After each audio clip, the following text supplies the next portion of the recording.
We're 2 minutes past, so let me know when you're ready. You're good now. Okay. I see Tim coming in now, so we'll give a minute before we make a motion.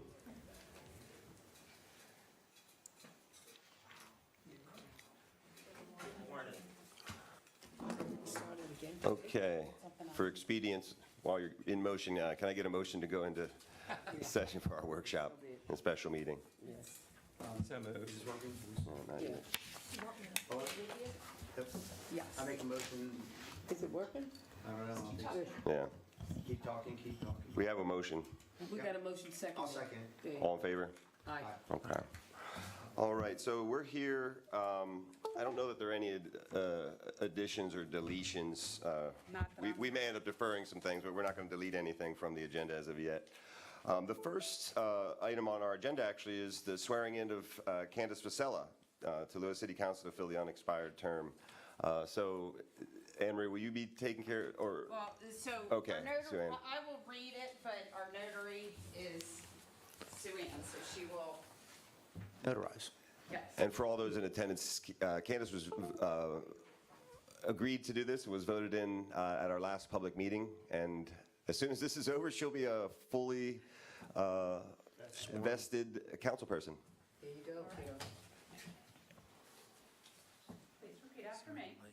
I, Candace Vessella, I, Candace Vessella, do solemnly swear or affirm do solemnly swear or affirm that I will support the Constitution of the United States that I will support the Constitution of the United States and the Constitution of the State of Delaware, and the Constitution of the State of Delaware, and that I will faithfully, impartially, and with fidelity and that I will faithfully, impartially, and with fidelity perform the duties as councilperson perform the duties as councilperson for the City of Lewes for the City of Lewes to the best of my ability. to the best of my ability. Congratulations. Thank Oh, you. yeah.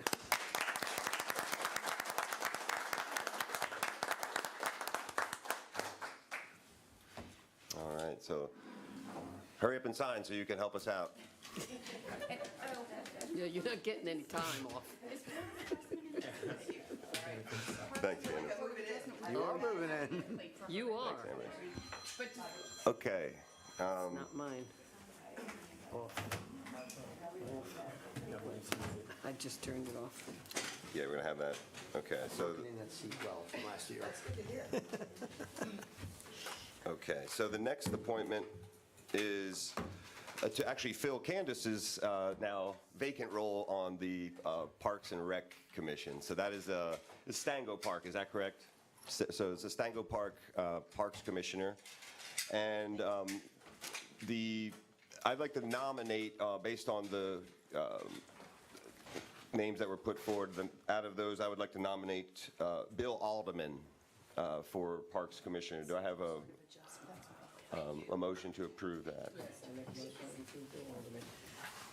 Sign, is this sign? Yeah, okay. All in favor of appointing Bill Alderman as Stango Park Commissioner? Aye. Aye. Okay, that's 5 out there, Tim.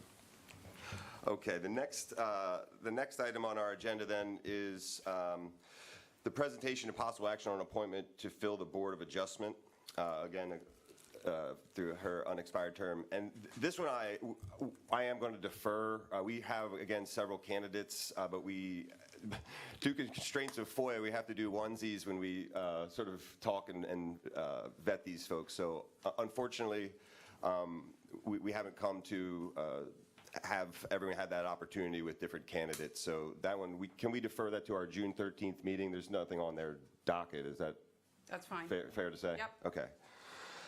Moving right along. Everyone's okay with that Yes. deferment? Okay.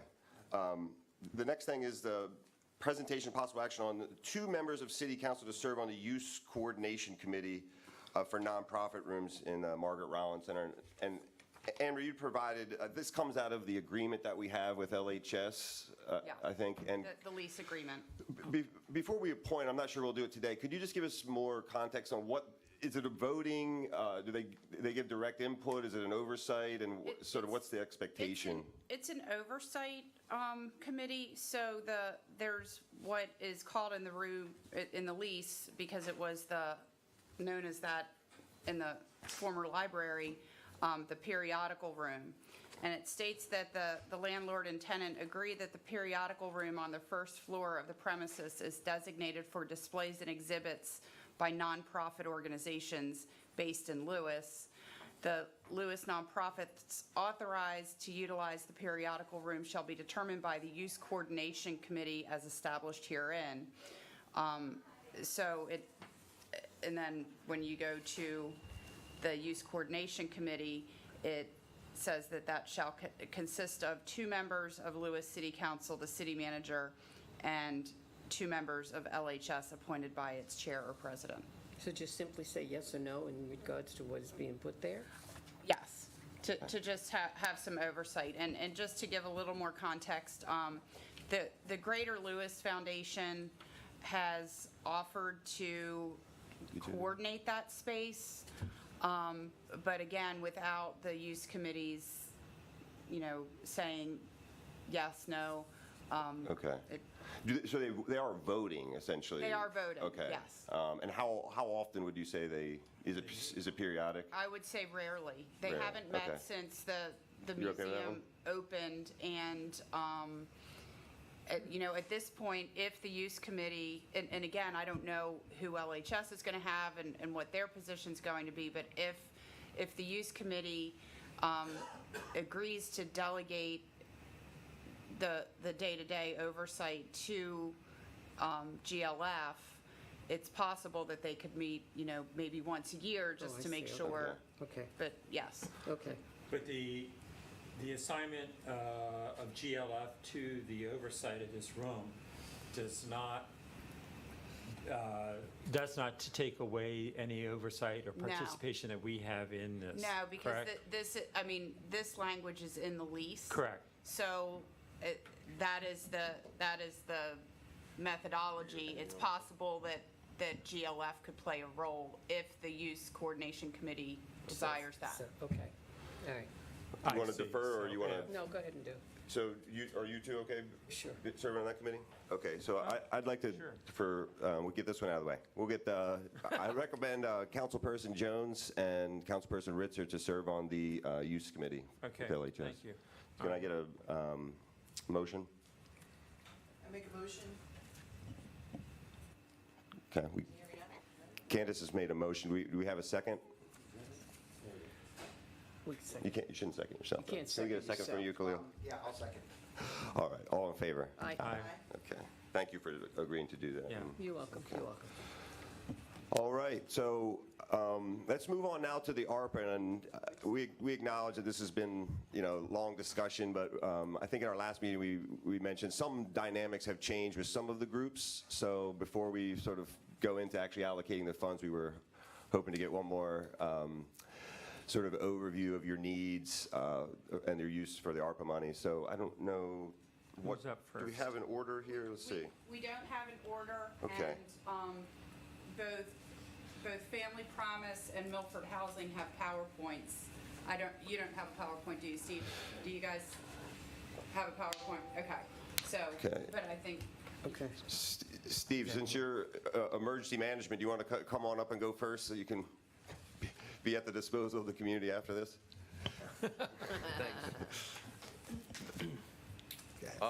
So the Lewes Fire Department obviously applied for the ARPA funds, and when I talked to Anne Marie before, the best way we did it is we broke it down into architectural fees, and then we broke it down into building costs for sleeping quarters for the paid employees at the Lewes Fire Department. So what we're asking for, and the architecture fees are probably a little high, but $10,000 to $15,000 for the architecture fees, and then for the building fees, we're asking anywhere from basically $600,000 to $1 million for the building remodel. As the building cost could be anywhere from $400 to $600 a square foot, and that's just a guesstimate on what we believe it will cost to do the area for living. And what did you say specifically the architecture fees were, Steve? Anywhere, we're guessing 10 to 15,000, and we still believe that's on the high end.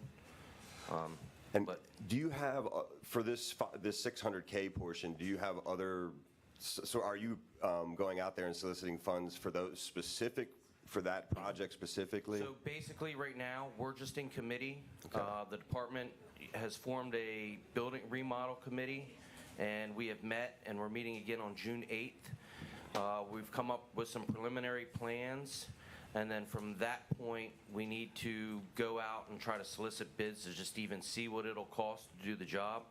So this is where we're at in our phase. If you have any, questions on the game plan or something, I kind of have a game plan on what we're going to do, but I don't have any costs associated with exactly where we're at right this second. How many beds are we talking about? So we're trying to put in 8 bedrooms due to the growing nature. We're figuring at some point we're going to need 4 people for an engine and then 2 ambulance crews, which would be 8 people, because we're trying to get ahead of it instead of being behind it like we already are now.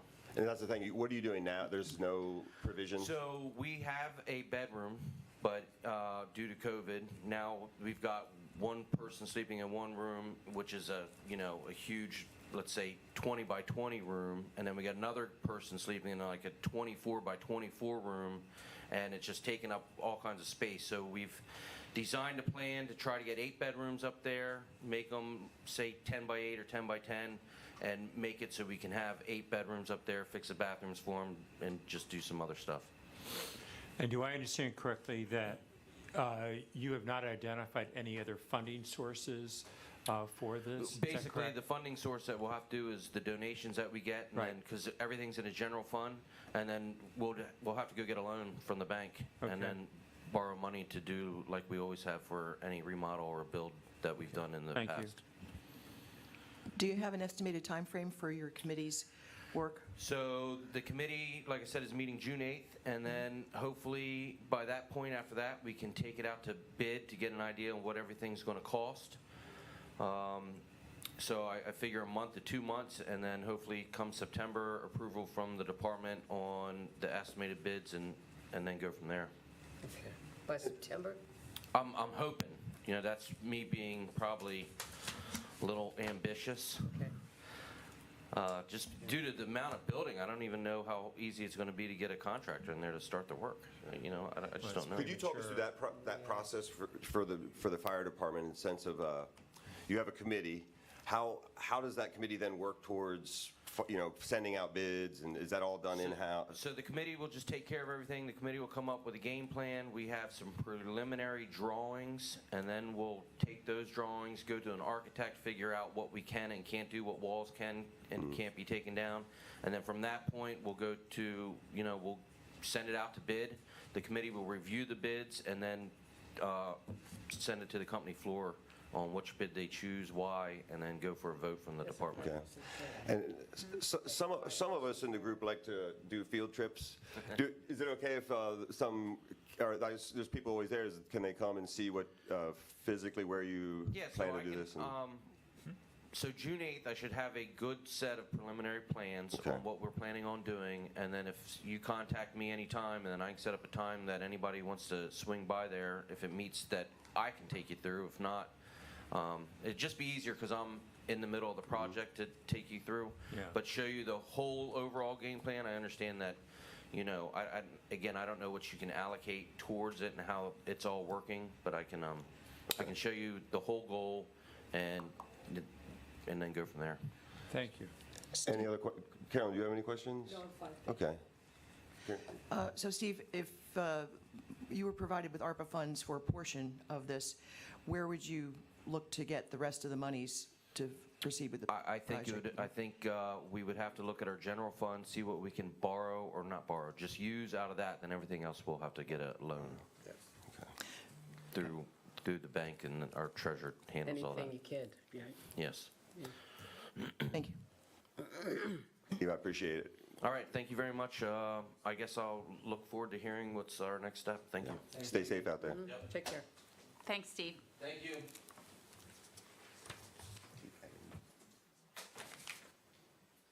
Okay. Who's next? We want to go with. It's the Family Promise. Are you ready? Do we have their PowerPoint queued? Okay.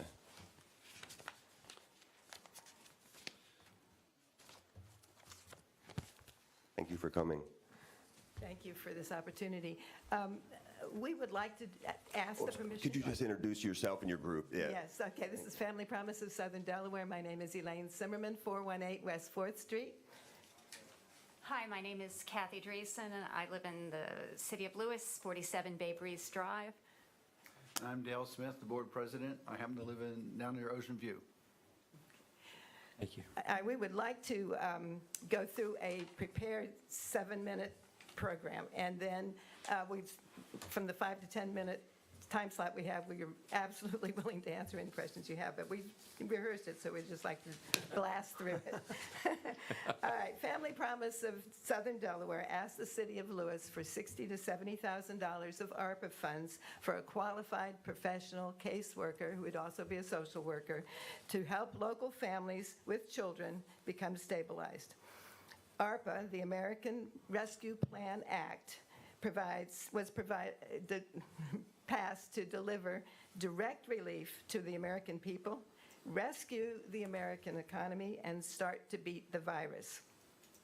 There is an invisible population of families experiencing housing distress here in the city of Lewes and in Sussex County. Frequently, these families with children did not receive direct relief. They did not receive stimulus funds, free masks, free test kits, or even the vouchers that they got were not accepted because they're like food stamps, and there's daycare shortage, and so they put these purchase of care clients to the back of the list.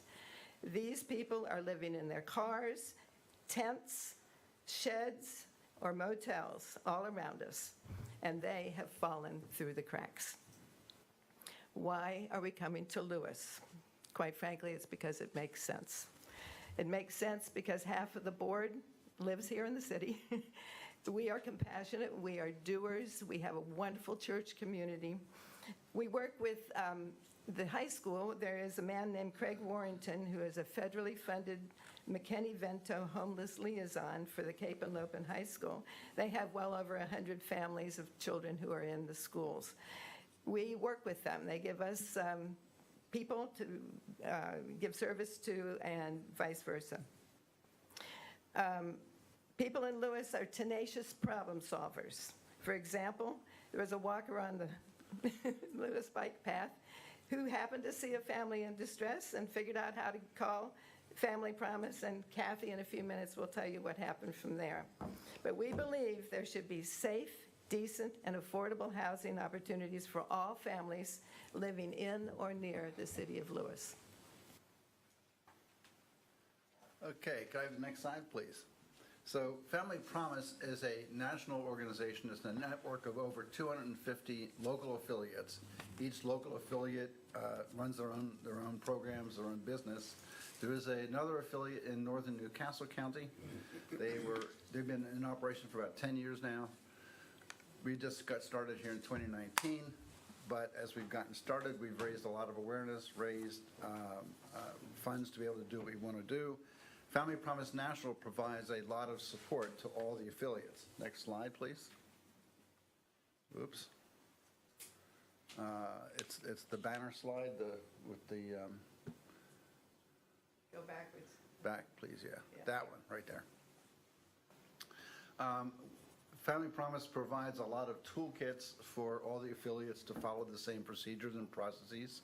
So there's not a lot of reinventing the wheel locally, which is a very good thing. We have been following the prevention model from National. We have been able to get some grant funding to be able to provide financial assistance to keep families in their homes. It's much better than trying to house them after they're living in a motel or living in their car because of the affordable housing situation. So where we are right now is we've been helping, Kathy will describe this a bit more, helping several families already in 2022. We've just recently hired an executive director through other funding we've been able to get, and we're appealing to you to be able to get that next level of staff we have for case managers to support that effort.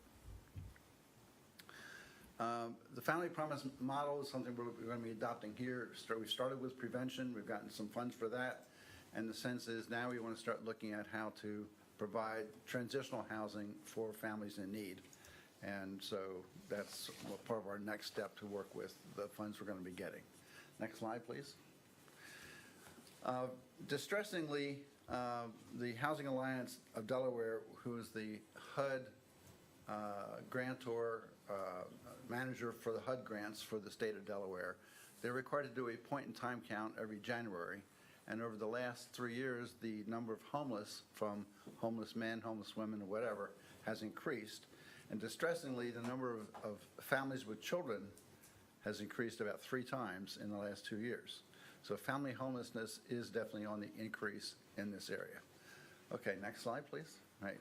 So what Family Promise is about is bringing the community together to be aware of the problem in the community and address it as a community. So there's a lot of volunteer opportunities to interact with families in need.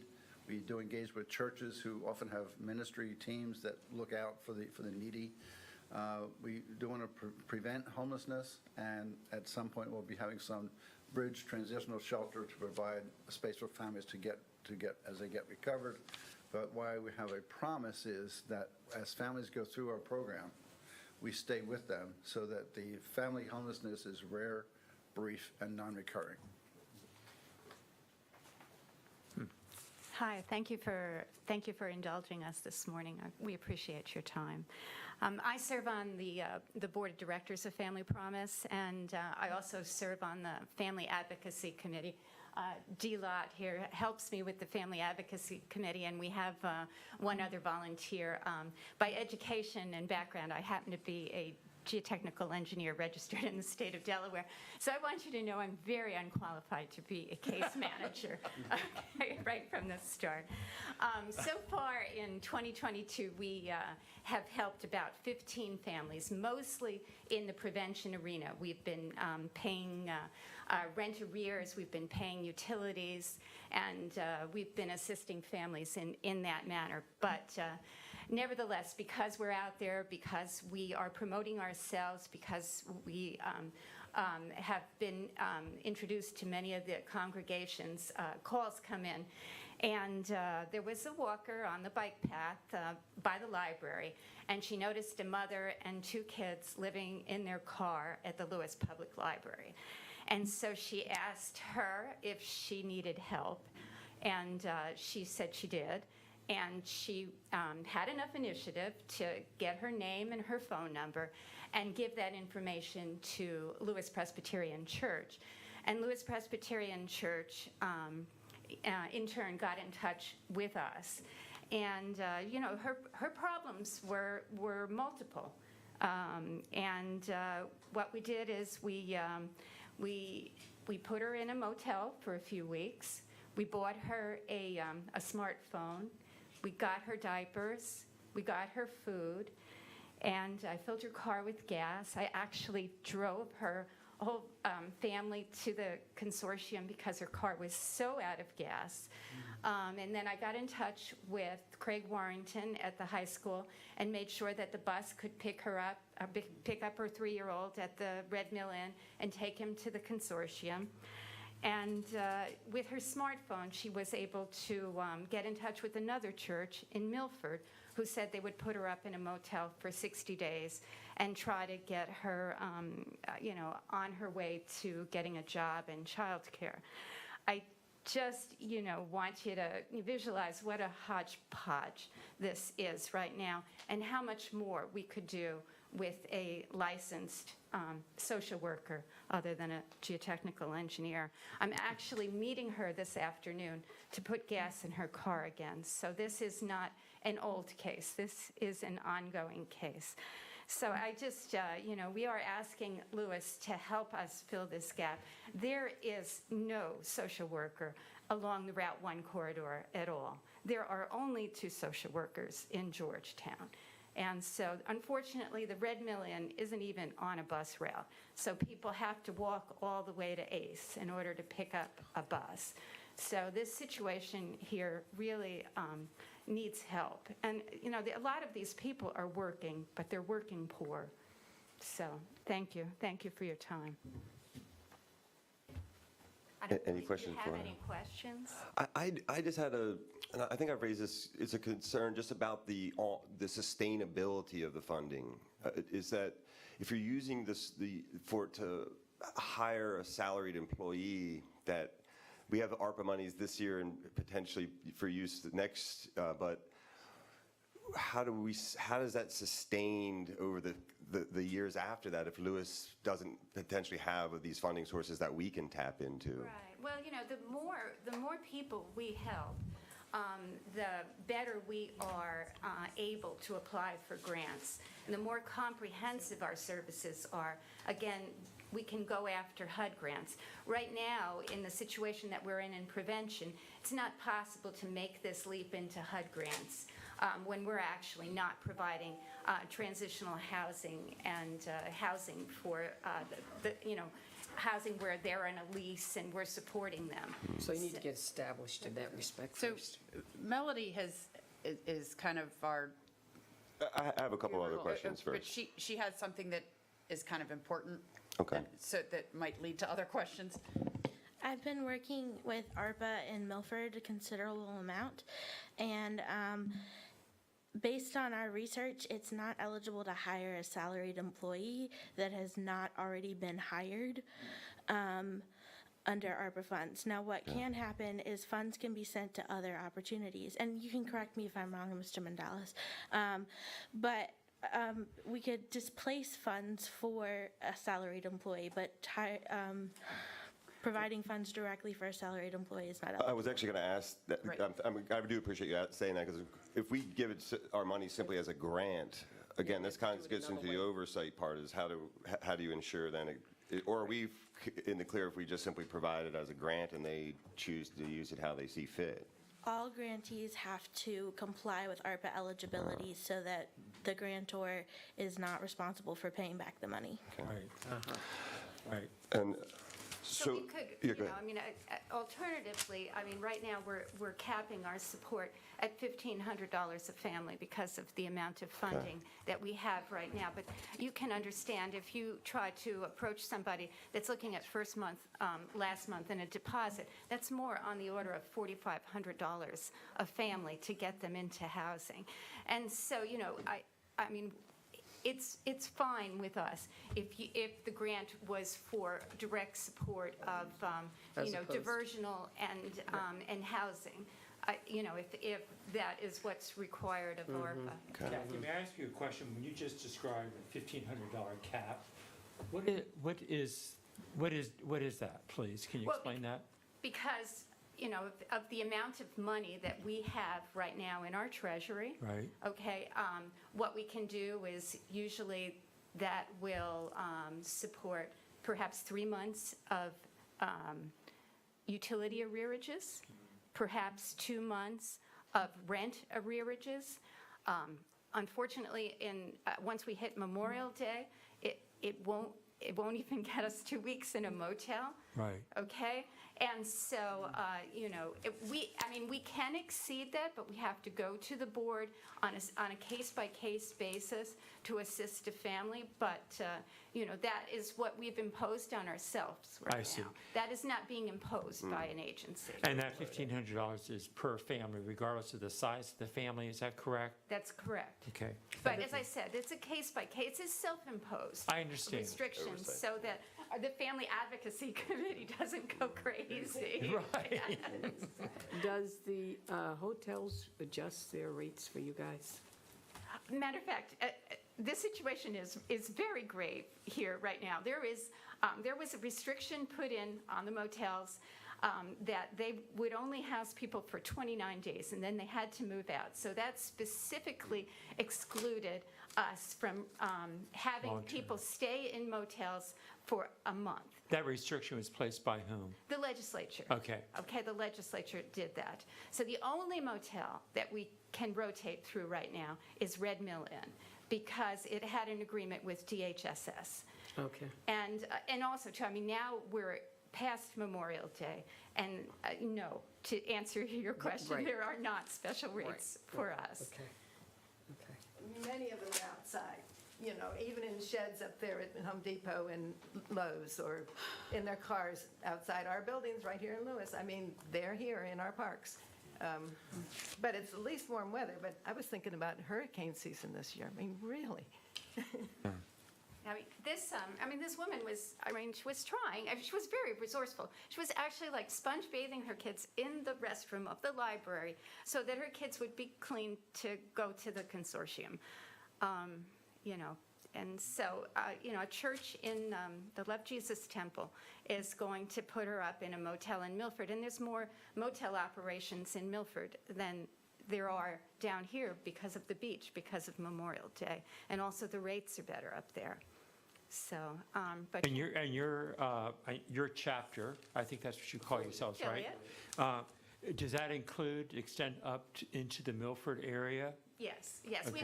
We've helped a family in Lincoln. And so we, and also to the way the Cape Henlopen School District works, there could be a student that lives in Seaford that actually is part of the Cape School District. And so there really is no restriction in Sussex County. We already have an operating agreement with the Cape High School. And so they are obliged to provide transportation wherever the child is in the county of Sussex, back to the Cape High School. So, yes, we get calls from Millsboro, Milford, Seaford, yes. Okay. And has the county given any commitments with their ARPA funds? Not yet. Oh, no, I saw it in the paper. They have, and they have not addressed homelessness directly.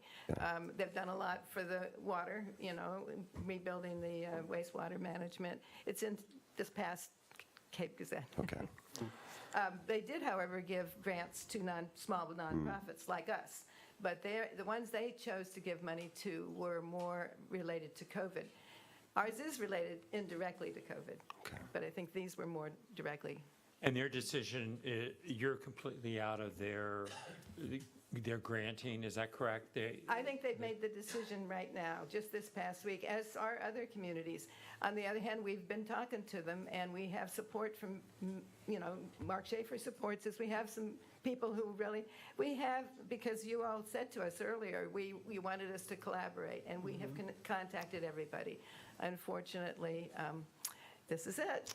We need you if you will help us. And I assume the question I asked the fire department, your needs are immediate.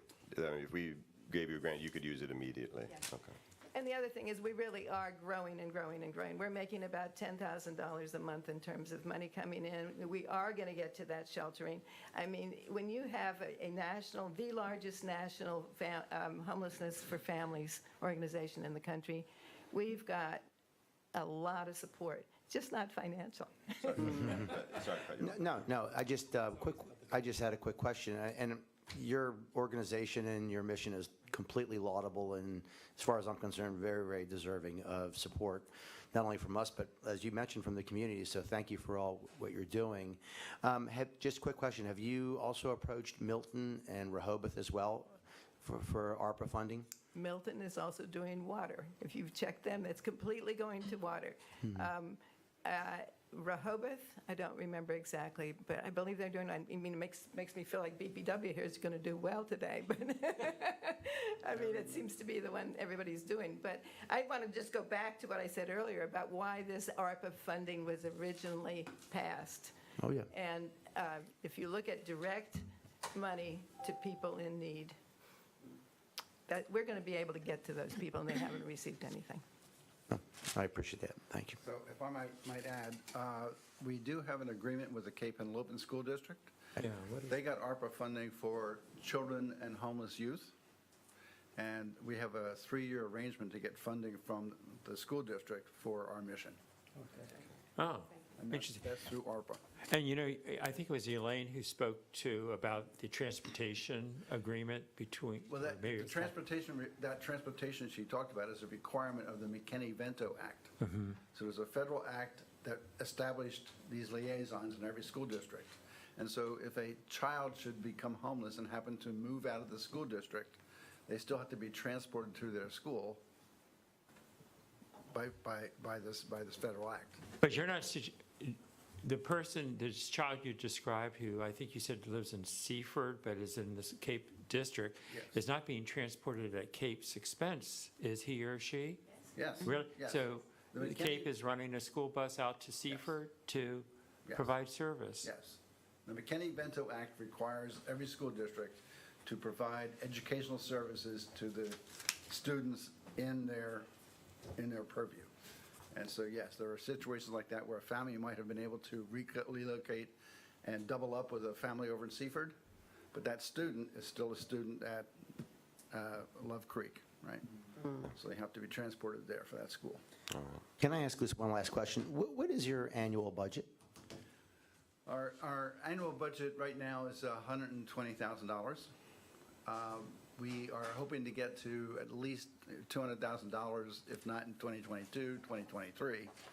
The average budget for a developing affiliate like we are is about $300,000 a year. The affiliate up in northern Newcastle County is running a budget of $1.2 million, but they have also applied for federal funds from HUD to support their programs, which is, once we get better established with professional staff, we can go through that mechanism of applying for those funds. Thank you. Candace, did you have any questions? I don't this Okay. time. Thank you. I appreciate you. Thank you very much. If it's okay with the BPW, I'm going to have Mr. Huxtable go next because I think there's some synergies with the housing concerns. Hi, good morning, everyone. My name is Russell Huxtable. I work with Milford Housing Development Corporation. We are one of the state's largest nonprofit affordable housing organizations, providing a variety of programs from home ownership to rental housing and property management to also home repair.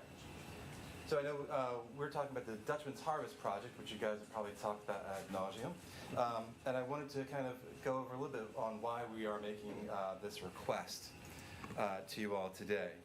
And I want to kind of go over some of the numbers that we do have. So per Realtor.com, the median home price in Lewes is greater than $540,000. And I was actually surprised by that number. I thought it was actually going to be much higher when I pulled that number. But you can anecdotally, you know that the number is much higher than that. So the prices that we have for Dutchman's Harvest, as you know, this project is being developed by Lewes Sustainable Housing. And we are the land trust manager that has been brought into the deal to help facilitate the transactions to the income-restricted families, which are 80% and below median income. So the price that we are getting those units at cost by the primary developer. And you can see what our prices are up on the slide right there, as far as what is currently projected. So for one bedroom, $217, up to a three bedroom, which is $291. Now, we do need to add a couple of additional fees for that because we will have staff overhead, legal costs, things of that nature. So we are tacking on a developer's fee. I just want to be upfront and honest with that. There is a marketing fee that we are projecting to be roughly 4%. And that's really paid to the realtor community because not all these transactions that we are going to be able to facilitate will be able to occur just via our staff alone because of the volume and the pace that we need to sell these homes at. So we will partner with the realtor community, and we believe net they'll probably get about 4%. Some deals will be ours, some deals will be theirs, and they typically get 6% of a transaction. We also are including a stewardship fee to help for the long-term stewardship of the land trust. Next slide. All right, so that's all right. So the price per unit for us then will end up to being about $237 and on up for one bedroom to a three bedroom. Now we do have starting prices for the non-restricted units, and this is what they are projected at. So we are coming in below the non-restricted units. And this is going to be important to note as we move into the next slide. So, you know, we heard from Family Promise, and the situation is dire for affordable housing in all our communities. If we can go to the next slide. So this is where the price point of each home is, the one bedroom, the two bedroom, the three bedroom on this graph. So if you have somebody who's making minimum wage at $31,000, how much do you think they can adequately afford? You can go ahead. About $115,000. We're still not even touching where our price point is. We can keep going. 40,000. You just keep hitting 50, 60. Now finally we can get somebody who can afford a one bedroom at market rate prices at 5% at 30 years. $70,000. That's at 80. All right, so we're not even touching, and finally, at $120,000 is where somebody can adequately afford a market rate house. We don't have an industry that is producing these sort of jobs every day. We have a lot of industry that we're working in that are service industries that just can't afford to live in the communities that they work in. And we need to change that dynamic. And it takes direct government assistance to do so because we don't have naturally occurring affordable housing very often at all anymore. Go ahead to the next slide. So if we put this into a chart as far as affordability, here's the one bedroom. So you have the market price at $237,000, the affordability, that leaves a $124,000 gap for somebody who's making minimum wage. We have applied to the Sussex County Housing Trust Fund. We have not yet heard back from that determination. We are looking for the city of Lewes to make an investment in ARPA dollars because it is one of the primary avenues of how we can do affordable housing is through direct government assistance, and ARPA does provide that avenue. And then we have this LAH tentative, and this is where there's been some promises that have been made publicly that the primary developer won't make any more than 15% on the units that they are developing. And so he was going to just price all his units at 15% over his costs. But so we needed to add some cost as well. And so our price points for non-income restricted units and our income restricted units would be too much close in competition. So those are workforce related units. So any income as long as you're part of the workforce. So I'm encouraging the primary developer when they sell their units to sell these units at more of market rate. And then anything over that 15%, they put back into the project to help the lower income families, the more income restricted units. But you can still see, even with that those projected funds per unit, we still have a remaining gap. It is tough to do affordable housing with where prices are. Just because we're a nonprofit doesn't mean we get labor or materials any less expensive than anybody else. So it costs what it costs to build housing, and it's how you finance housing is what makes it more affordable. And you use a variety of different methods. And this is where ARPA has finally, we were in a desert as far as resources to provide into affordable housing. And finally ARPA comes, and now we are trying to use ARPA as best we can to help facilitate options. So there are options for families that are living in Red Mill and possibly have jobs that just can't afford what's out there. You keep going to this. And so we still have gaps in the 2-bedroom and the 3-bedroom. You go ahead and hit the 3-bedroom. All right, and so it's a growing concern. And you can see it doesn't get until about $60,000 or $70,000 for someone to be able to afford it without any subsidies. You need subsidies to make this work. Go ahead, next. Now there is a saving grace, but not everybody is going to be able to get these loans. So USDA has a loan program that families can qualify for a market rate loan and get subsidized down to 1% for 33 or 38 years. So that can make their principal amount where somebody who could make $112,000, not make $112,000, that's what they could afford, around $32,000. Now with USDA, you're looking at possibly $188,000. But they're always oversubscribed and understaffed. So not all our families are going to be able to benefit from this program, and not all will qualify for this program. But that does help us bridge the gaps that you saw before, where you saw a $100,000 gap. You can see $50,000 or $60,000 can come from USDA.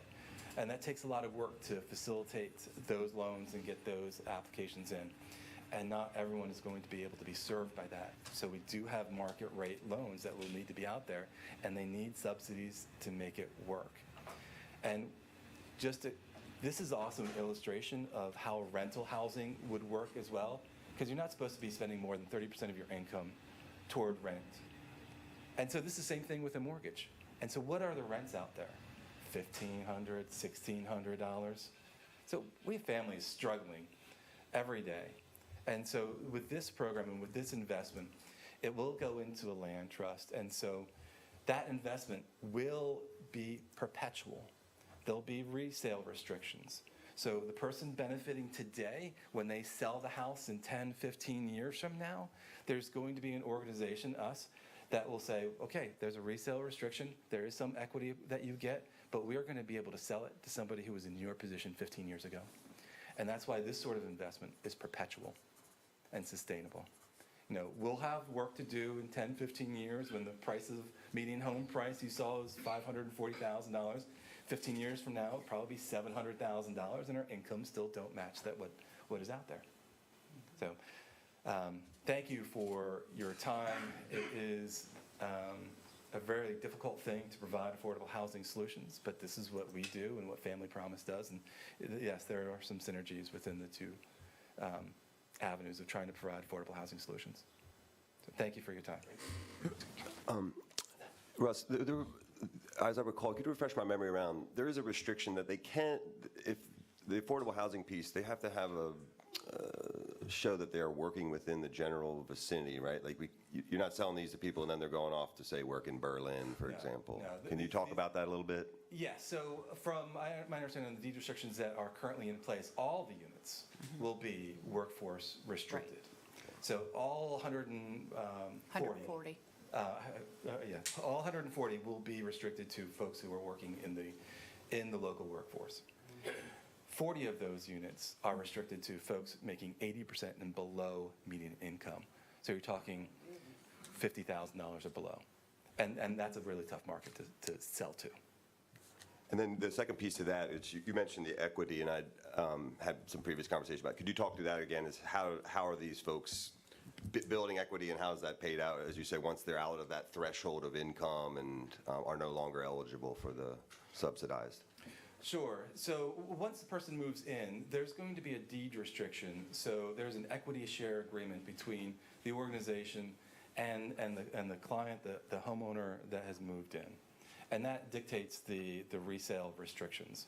So if we were to bring, say, 50% of the resources in through Lewes ARPA, Sussex County Council, Federal Home Loan Bank, and we're able to put that package together, so there's an ability for us to restrict it through deed restrictions to prevent the family from just, owning it one day and flipping it the next and realizing a windfall.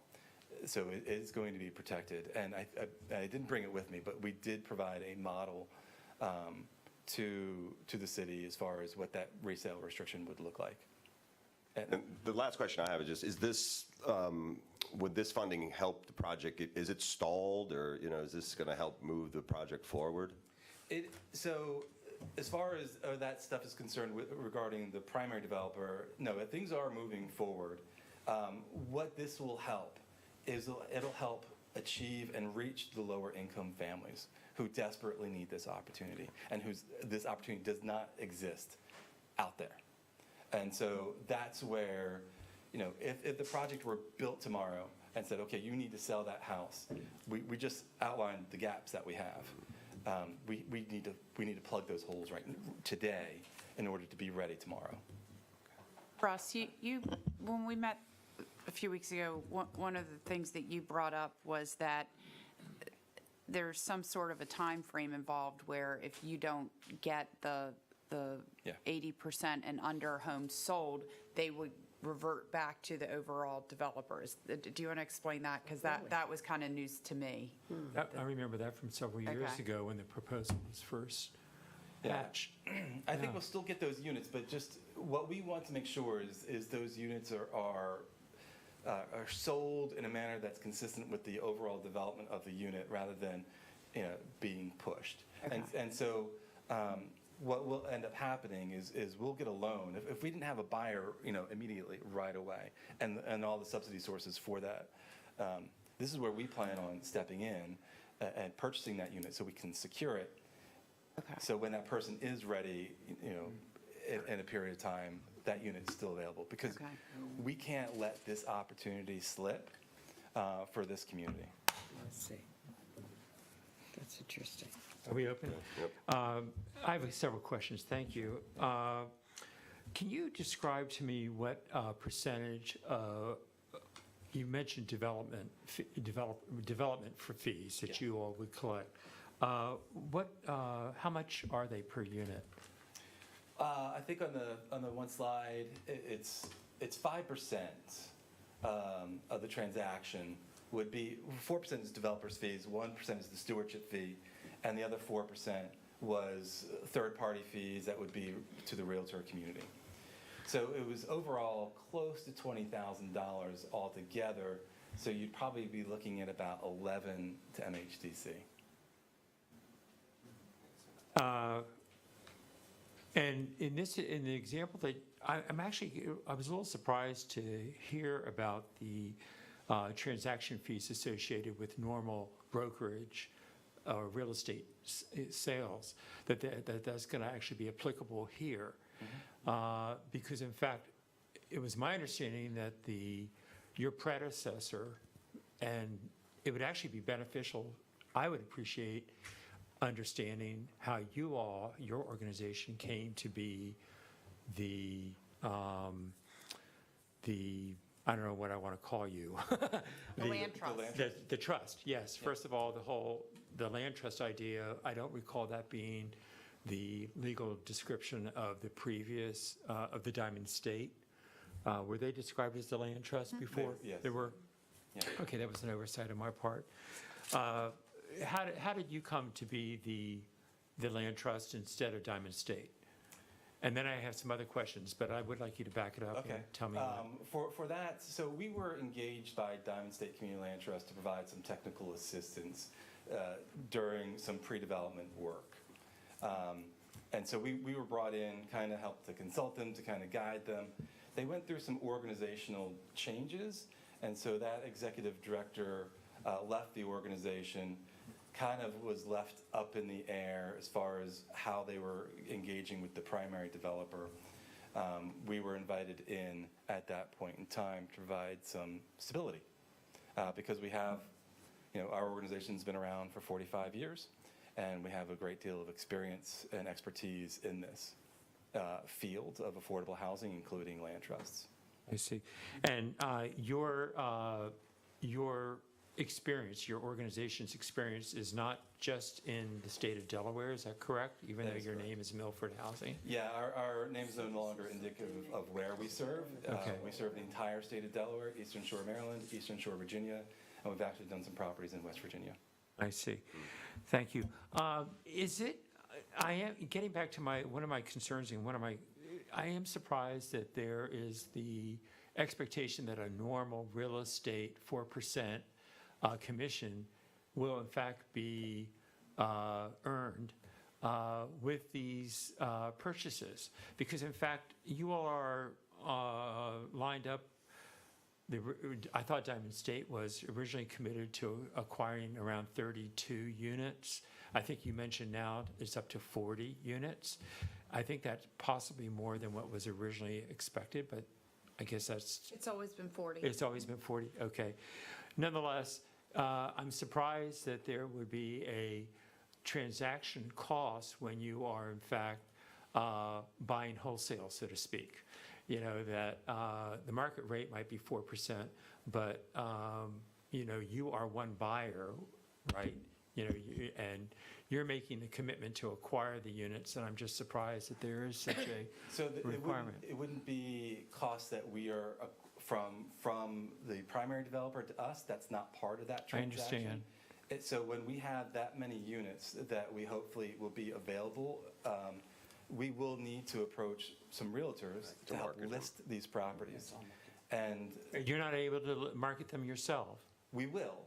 And so that's why the net is 4%, where typically a realtor gets 6%. So we're anticipating that we're going to be able to bring some to the table ourselves without that fee, but there's going to be some engagement with the realtor community because they have a laundry list of folks who have been clamoring for this opportunity. And if we engage them, we need to pay them. That's only fair. Okay. The other question I have, moving on, is have you determined what the mix of housing units will be? In other words, how many one-bedroom, two-bedroom, three-bedroom units? That has been already determined. That has been determined? Okay. And can you share that with us? I can. I don't have the numbers memorized, but I can go back and take a look, and I can reach out to Anne Marie and let you know what those numbers are. Okay, that would be helpful, because I'm reminded that when we speak about families and we speak about housing families, there is such a thing as occupancy related to code and how many people can live in a one-bedroom unit, for example. And you can't put a family of 6 in a one-bedroom unit legally. That's part of their role, though, aren't, is they almost act as a housing authority, right? I understand, but I just want to make sure that we, that everyone. That note is actually in the covenants between the homeowner and the Milford. Correct. It's in the covenant. My question, just to be clear, are you looking for the mix of 1, 2, and 3-bedroom housing for the entire project, or just for the Milford housing portion? The way. Do you know what I'm saying? Yeah, I understand Okay. what you're saying, and what was never clear to me when this proposal first came up from the developer to develop Dutchman's Harvest, it seemed to me that there was going to be, as the project came out of the ground and as the funding pieces came together, that they would, your predecessor and now your organization would be speaking for certain number of 3-bedroom units, certain number of 2 and 1-bedroom, something like that. That's what I thought. Am I mistaken by that? Am I mistaken? Can you repeat that again? Sorry. I'm not sure I can. So what we're going under is we are doing a certain percentage of the units as income restricted to 80% and below. Right. There are a certain number of 1-bedroom, 2-bedrooms, and 3-bedrooms. I'm taking an applicable percentage of the gross and then applying to the 1-bedroom, 2-bedroom, and 3-bedroom units. So I'll have a tranche of 1s, 2s, and 3s to sell, intermixed throughout the whole entire neighborhood. Okay. And one more question, please. Sure. You mentioned the USDA loan program. What is your experience using that USDA program in other communities as far as the number of applicants of being able to apply for the program and actually getting the benefits of the USDA program? It's one of the primary vehicles that we use at Milford Housing Development Corporation for all our homeownership programs. Right. It is a tremendous opportunity. We have a great deal of success in acquiring those funds for our families. So I'm not sure exactly what the well, for example, if you have, we have 40 units here. Can we expect that 50% of those 40 units might qualify for a USDA this loan program? So 100% of the units would qualify. I understand, it's a matter but as if the applicants. the applicant would qualify, and they're that's a difficult question really to answer. They do about 50 loans or more a year at USDA, and we're going to try to do our best to grab as many as we can. But we know that not all these families are going to be able to be served by USDA loans, just because they are oversubscribed and understaffed. So, and it takes a lengthy process. But so a total of 50 loans would be granted throughout the nation? Is that No. Is that what you just said? In Delaware. In Delaware, okay, Yes. because And you it's didn't qualify. It's probably more than that, yeah. Okay. Thank you. And you know what? You said one. I was You just said one. Oh, No, go ahead. You get one more. One No, more. I'll hold my. One more, Richard. No, go ahead. No, I want to hear what. Does anyone else? And we're confident that this qualifies, Melanie? Go ahead. This absolutely qualifies. Okay. And then I just had one question.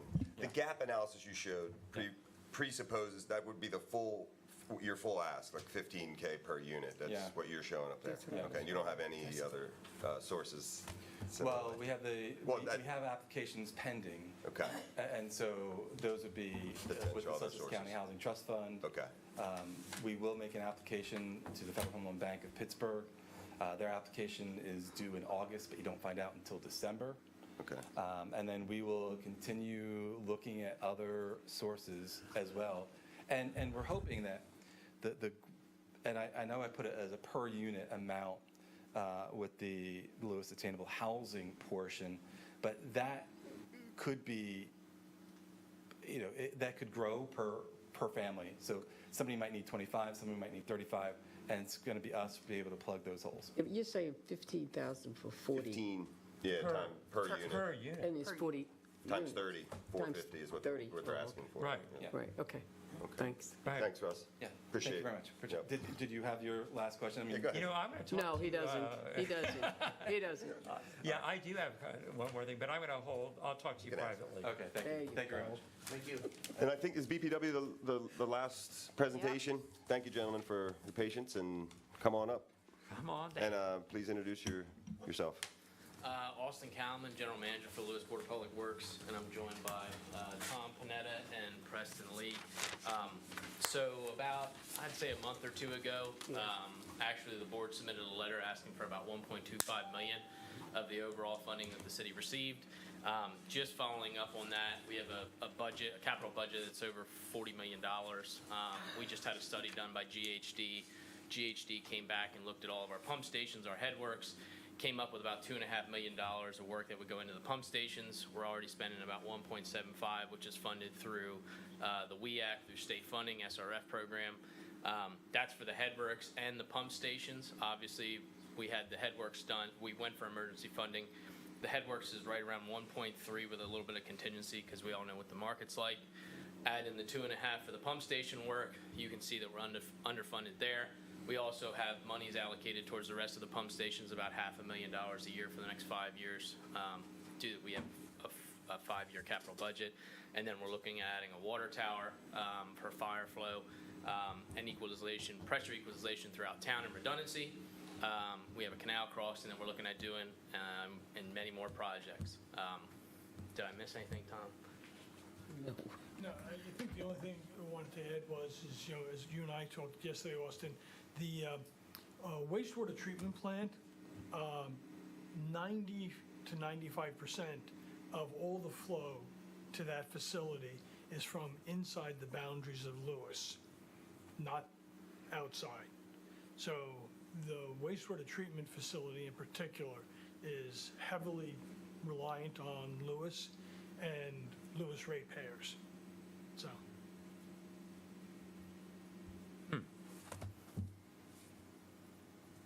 Any questions? You've given So this you're asking- presentation, excuse me. Go ahead, I'm sorry. You've given this presentation several times, so I think I personally have all the numbers that I need. And just going back for even what you've done so far, you haven't deviated in any way, so I think I have what I need in terms of the numbers. Yeah, I think to that point, Carolyn, we've been very transparent. Yeah. We've held multiple budget hearings, rate hearings, and so our capital budget and our O&M budgets have been scrutinized. And, we're trying to get the system to the point where it's durable for the long term. And that's what this is all about. And obviously, we're responsible for electric and water and other areas also. And also, you laid out a couple of projects. I think you said the Headworks is the main one that you'd use this for. Yeah, Headworks is the 1.75 that we got funded. It's basically, we pay for it, we submit for reimbursement through the state.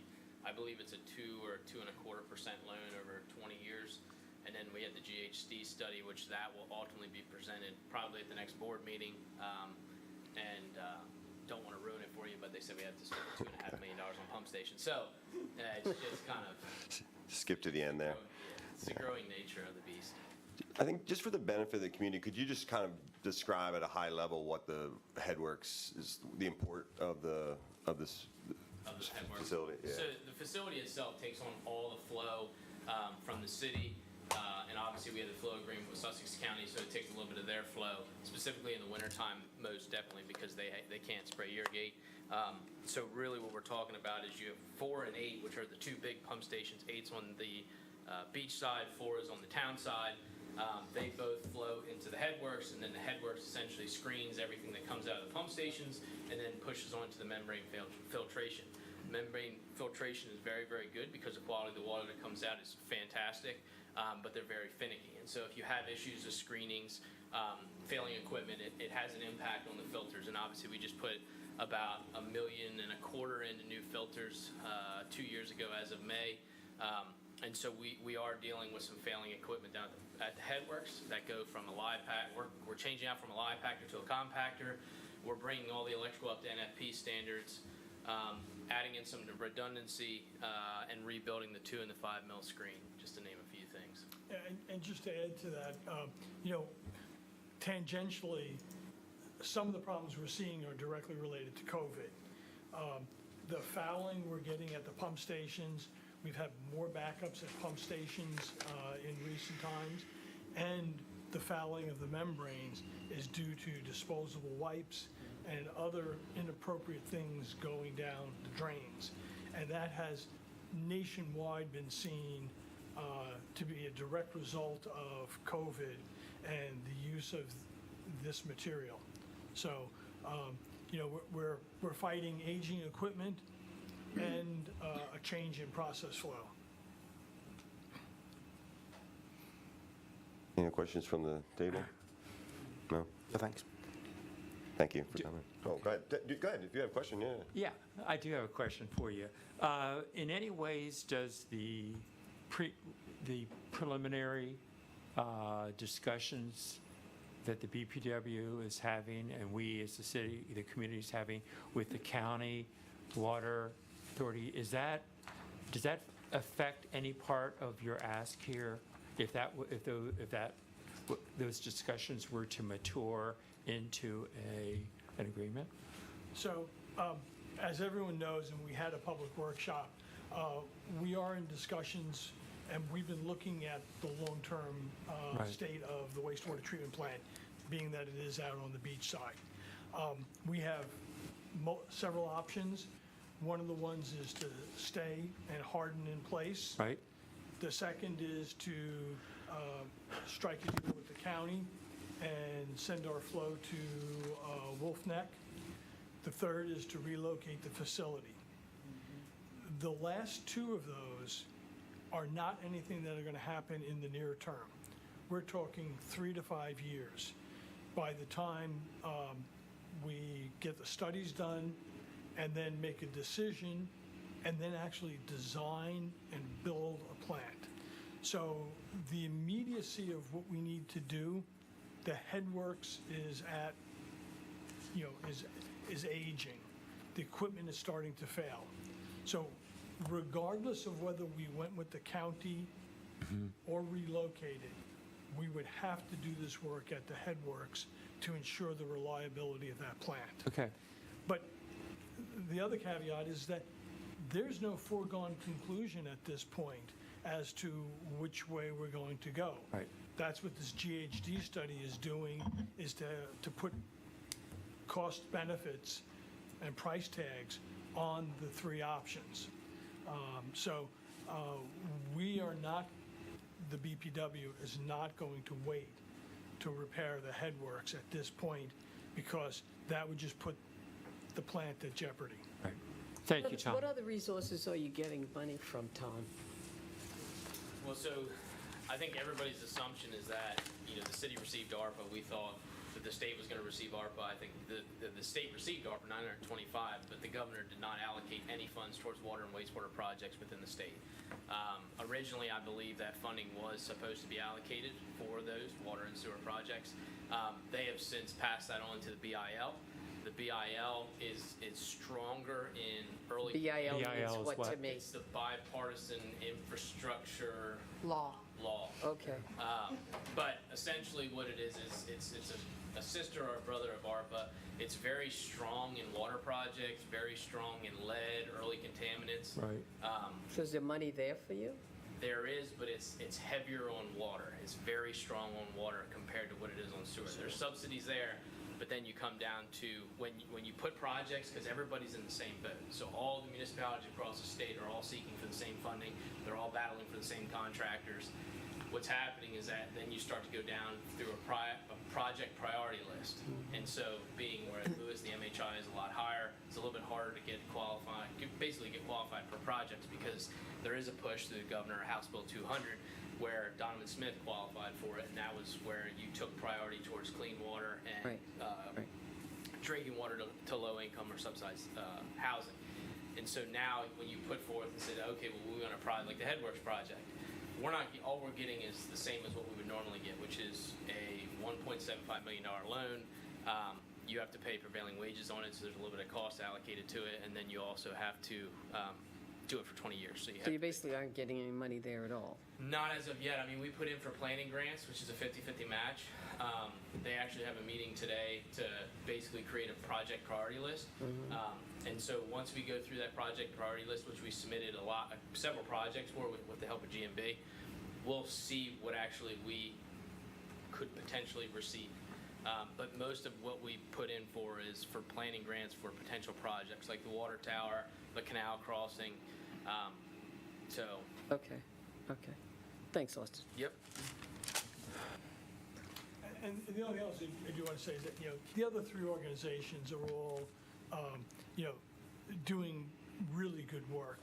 And, we recognize that you guys are responsible for doling out the monies. So, we don't have anything, I mean, we know there's a housing issue and an underserved community issue. And the fire department and police department, fire department and ambulance have done a yeoman's effort during the last, number of years. So, we think they're deserving also, but, we have a very, very large capital budget that's going to impact the ratepayers of the city of Lewes also. So we just ask you to take that into consideration. Okay. Thank you, Tom. Thanks a lot, Tom. Anne Marie, there's no others. No, that's- So Tom sort of touched on what I was going to say, which is that, indeed, all are deserving, and I think our hope is to come away from at our next public meeting, which is the 13th, and start to provide some structure around the allocations to the different groups that have asked us for the ARPA funding. So I hope that's our intention, as we want to, there is a requirement, one, to start to allocate these things and then spend. So go ahead, Elaine. You have one more. Yes, I want to know, should I amend our request so with expenditure is not going to be allowed? So just for those in the audience, because Ms. Zimmerman has asked whether they should amend their request because it was identified that salary is not an eligible requirement. So I would encourage. I think that would be helpful. I believe you did provide us with your budget. Yes. So we do have that information, but I think that would be helpful. And I apologize for not picking up on that, and thank Melody. Yeah, I thanks, know it's the ARPA bill is pretty open on the housing stuff, and I hadn't thought about the provision about, I was thinking that more as a municipal. And the rules and regs have been changing, Yes. Periodically here, so. One of the questions I have about the ARPA funds is I seem to remember that the monies are available, but then they have to be spent by a certain date, and then I want to say it's December of 20. They have to be obligated by December 2024 and spent by December 2026. Okay. And that spending is not our action to actually make a grant, it's actually being spent by the grantee. Exactly. Correct? And it has to be 100% spent. Right. Right. And all the obligating the funds is what we would be doing That's Correct. right. with the grant, but it would have to be expended before Correct. physically spent. And in the example of Milford Housing, since this building are not up, we would not be providing those funds to them until the structures are actually out of the ground and ready, correct? And purchased by the understand. third party, so Right, yes. Right. And what you could do as you allocate the funds, you could allocate, with the requirement that a status report be provided every 6 months, and at, September 2023, that any unexpended funds might be revisited or something Right. of that sort, so that if funds aren't being spent, then we're not Right. behind the eight ball. And that actually gets me to one of the questions that I sat on earlier, but I'll ask it now. And that is, I believe Mr. Huxtable said that they have a grant request made to at least, I think one of them parties was called the Sussex County Trust Fund. Right, and that was And- on his slides. Right. And if I remember correctly, that they don't quite know what allocations might come from that fund. Is that correct, Mr. Huxtable, at this time? You're waiting to hear from their decision-making?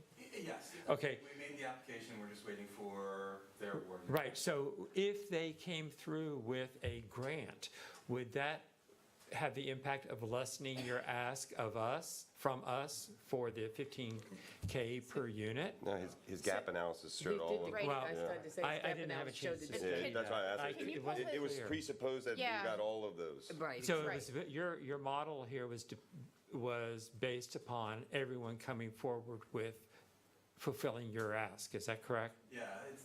I couldn't read that. Sorry, the way affordable housing is done. Yeah, is his you gap. leverage- Yeah. sorry. Yeah, Russ, come on up. Yeah. Yeah.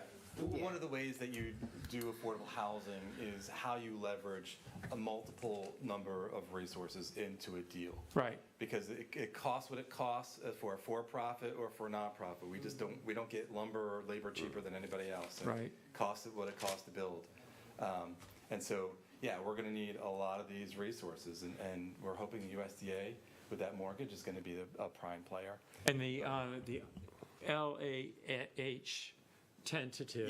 Yes. That's your discussion with the developer. Correct. And that is not fully realized at this point in time, is that correct? Correct. All those are currently tentative, and so we are looking to plug gaps. And Right. there's ones that are on here that, there's ones we will propose, like the Federal Home Loan Bank of Pittsburgh that I mentioned, that's not on here because we still have gaps. Thank you, appreciate it. Yes. All right. So the next portion of the workshop is what we typically are here for, which is to really kind of more or less workshop future agenda items. And so before we do that, Mel, could you just let us know how many folks are on the Zoom? I'd like to recognize those folks. Good call.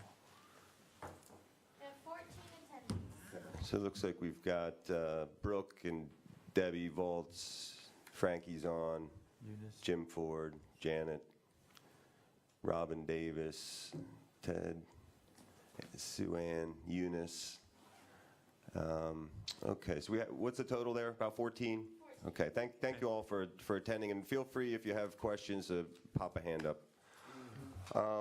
So the next thing that we'll cover then is a discussion around options of ground cover within the rights of way. And again, this is something that stemmed from various hearings and workshops and experiential occurrences on different parts of the city. So, Amber, you do want to kind of frame up what we're trying to move forward with here? Yes, so the issue of right-of-way encroachments has been, I think everybody knows, a very hot-button issue for a number of years. And we had, over the course of time, we had two separate, my mic's not lighting up for some reason, but hopefully, There you are there we go. nowadays. Two separate beach parking committees, and in both of these committees, the issue of right-of-way encroachments was discussed extensively. One of the things that was stated, and I think, we can certainly look at the errors of the past, but I think the important thing is certainly to look forward and how we do things correctly going forward. But in some of the discussions, there comments were made about staff having permitted or staff having issued permits for encroachments into the right-of-way. And we recognized that had been a past practice, and we said, we would not do that anymore. Additionally, so there's kind of two pieces of it. So there's issuing the permits, and then there's also the code enforcement where material obstructions, whatever, are placed in the right-of-way without a permit, and then we, through code enforcement, follow up and tell people that they need to remove it. You'll recall about a year, maybe, it was about a little less than a year ago, there was a residence on Cape Henlopen Drive where the property owner had put stone in a paper alley that was a city alley or paper street.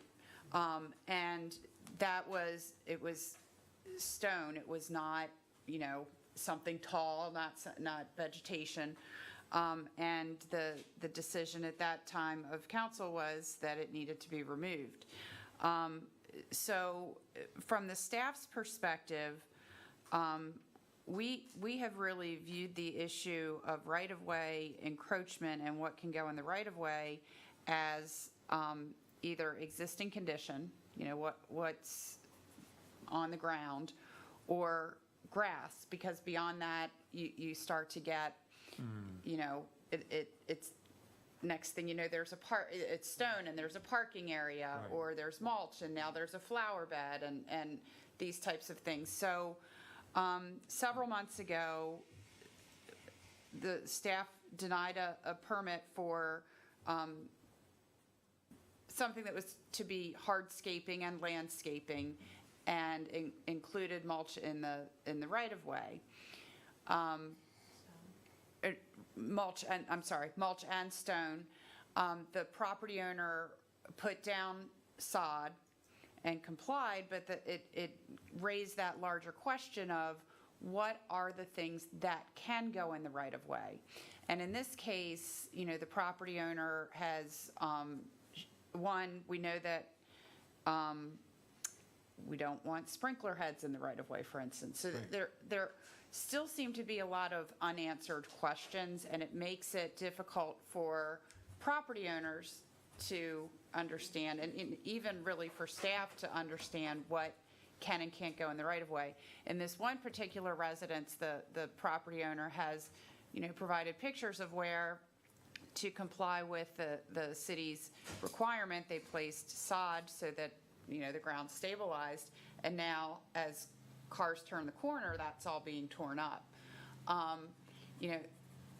If people place mulch, then the next thing you know, they're putting shrubs.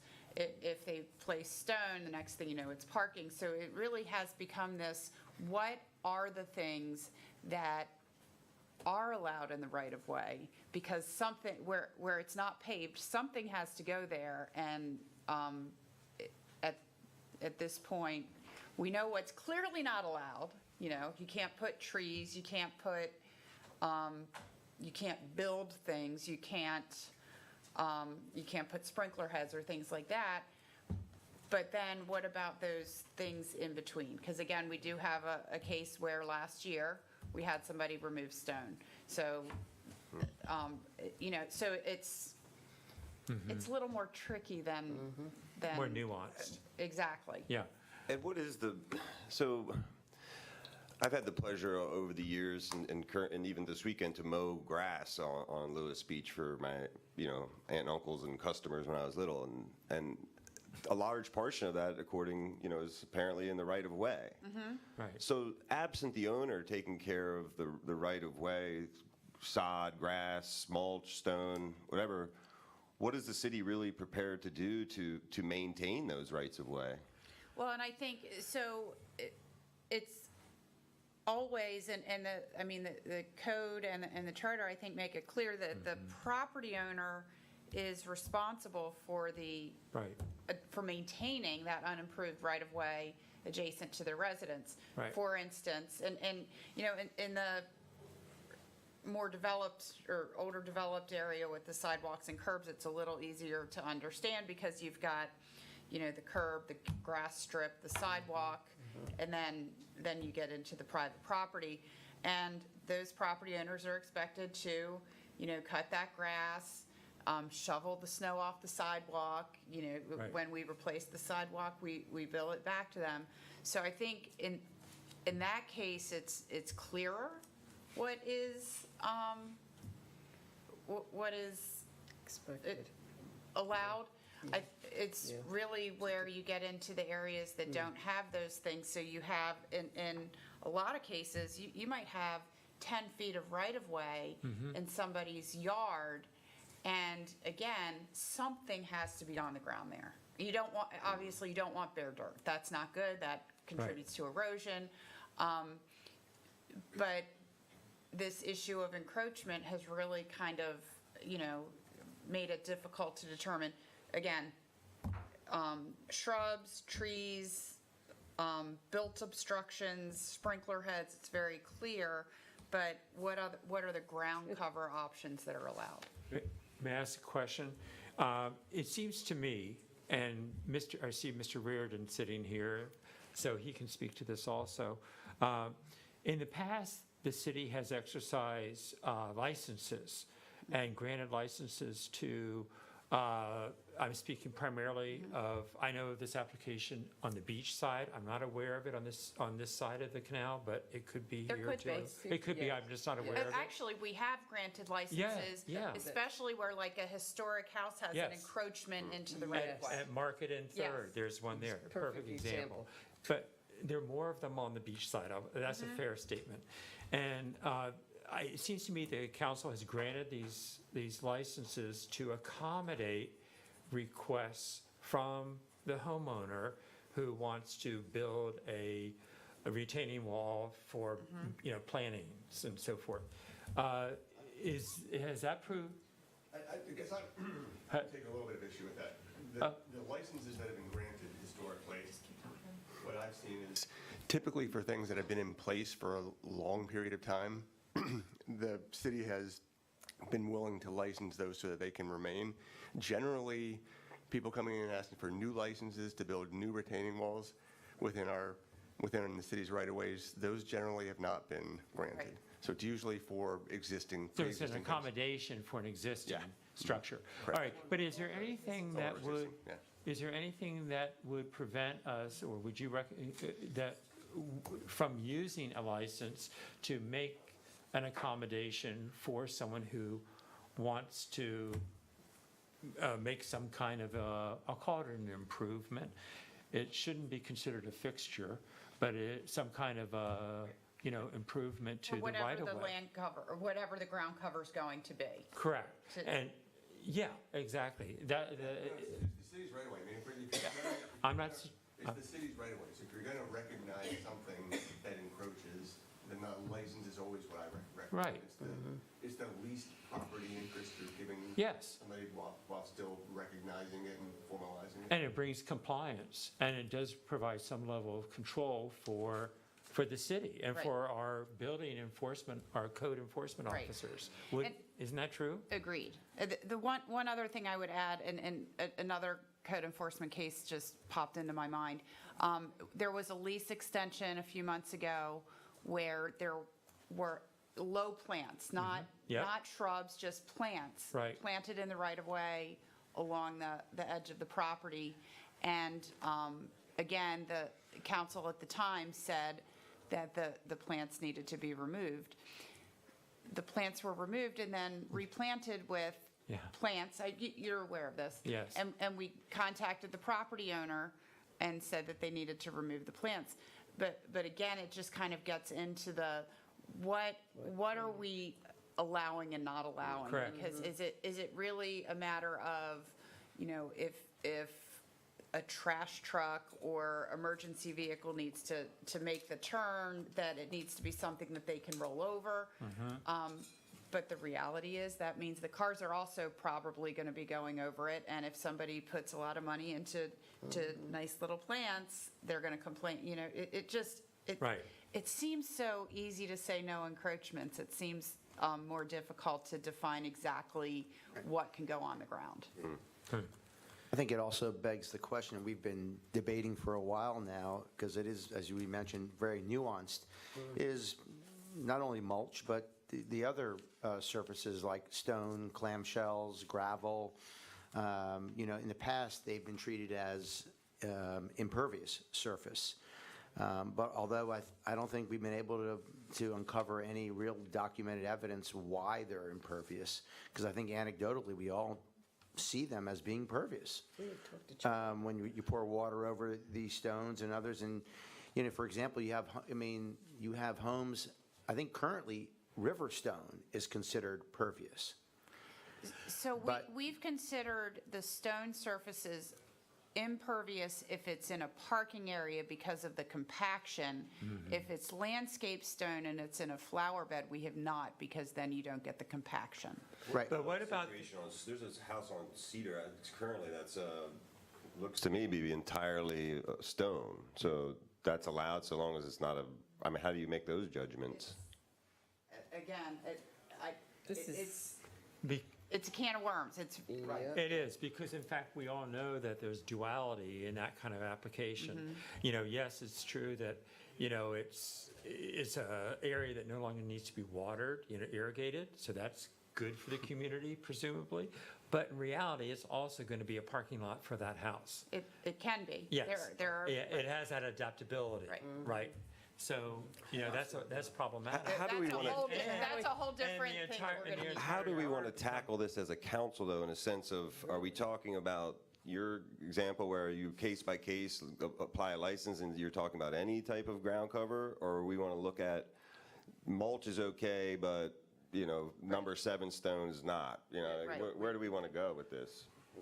I don't know. I think we have to get, I know this is not really working well, but we have to get a little more specific, I think, in documenting what is pervious, allowable, impervious. I mean, we had this discussion with Charlie, and Well, it asked him to come forward with this. and Anne-Marie, I know, has been doing research on this and others, and we haven't been able to really, frankly, document that this is all, you know, impervious.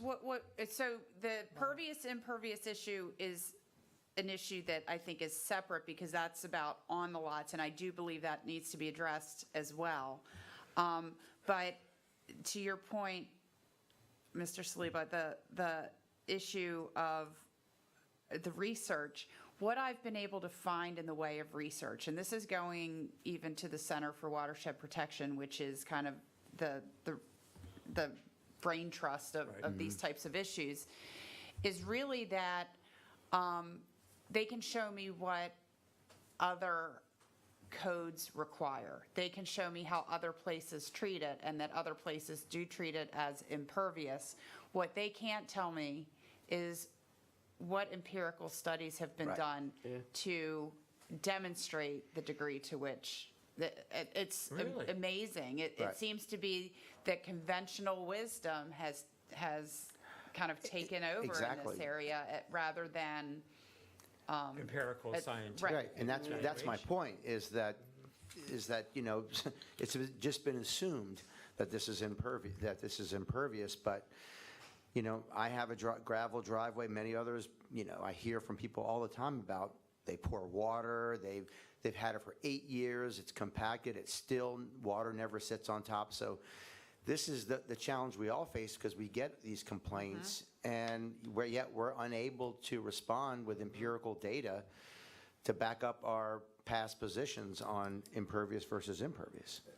And if compaction is an issue, could we maybe explore ways that if it becomes compacted, that they have to bring it up and start the process? Boy. I mean, that's the burden on them for choosing, you know. Yeah, that could be a challenge. Staff perspective for code enforcement, what we're looking for is direction of what is allowed in the right of way, because we've got people wanting to put planters. Right. We've sent a number of violation letters already this year for people who've put plantings in the Right. right-of-way, people who want to put mulch and, border it with river stone. Right. We've got people who want to put stone. Staff's not looking for the pervious and impervious. We're looking about if we're going to enforce, what can be in the right-of-way? What are the material choices that is most appropriate to be located in the right-of-way? So we have an idea of when we're going out into enforcement and staff and the property owners going, well, they have that. Well, that was 10 years ago. We know things have changed from council's Right. perspective. So we're clear and we can provide good documentation and information to the public when we are starting to enforce. And so we don't then, we've sent a violation letter and it's like, this is not the direction council wants to go. We want to make sure we are following the direction of council. I see. So we've got a good idea of what council is comfortable with being in the right-of-way. So, Thank you. so if I understand what you're looking for from a staff perspective, you're looking for a laundry list. You're looking for a very clear list that says, this is acceptable, this is not. Yes. So that your enforcers are going out there and they're looking at something and it's not an apple, it's an orange. They can check the box and say, you're fine or you're not. Yes, and we always do provide the option going, if you want, you can apply for a license to the city. That is in the violation letter, Right. but we're telling them right now, stone, mulch, Right. plantings are a violation. Correct. Anything other than grass or the natural condition. Right. So Yeah. even the one that had come in for the lease extension, and then code enforcement sent a letter, I've gotten now a response from the property owner saying, what gives? What can I put here? So again, I think it becomes this. And what happens with the violations, that option does come out to approach council for a Yes. license, that's automatic? It's automatically in the violation letter that is an option. Right. But we do tell them, one, if it's a violation, but we need to, again, Right. what's the laundry list of what's acceptable and what is not Okay. acceptable? So we can then do the better enforcement when we see something that was like, is it or is it not? Sure. So we can, It's my Otherwise, re- you're going to get a lot of license requests. That's okay. yes. But, have to come up with this list. right, I and was going to say, what's the best format to do that? That's what I was just. it's my recollection that several months ago when we had some discussion about this, that Charlie O'Donnell from GMB offered the advice, the recommendation, based upon his professional associations with Maryland and their equivalent of DENREC, whatever that's called in Maryland. And I think he told us that they had, Maryland, the state of Maryland had determined that shells, for example, become impervious. impervious With through compaction. That's Yeah. what I'm saying, whether you can Right. pull that So up. therefore, if that's the industry recommendation and recognized by professionals, that's something to build upon. It's just one element of hardscape or one element of Well, that I of had material. put down clamshells years ago when I owned property in Dewey, and Charlie told me that was not acceptable today. Correct. Well, it's acceptable, it just, it is considered impervious because over time with compaction. Right. And again, to your point, how long and how much compaction Right. and where's the science and. And the Right. ground underneath it, has the ground been, Right.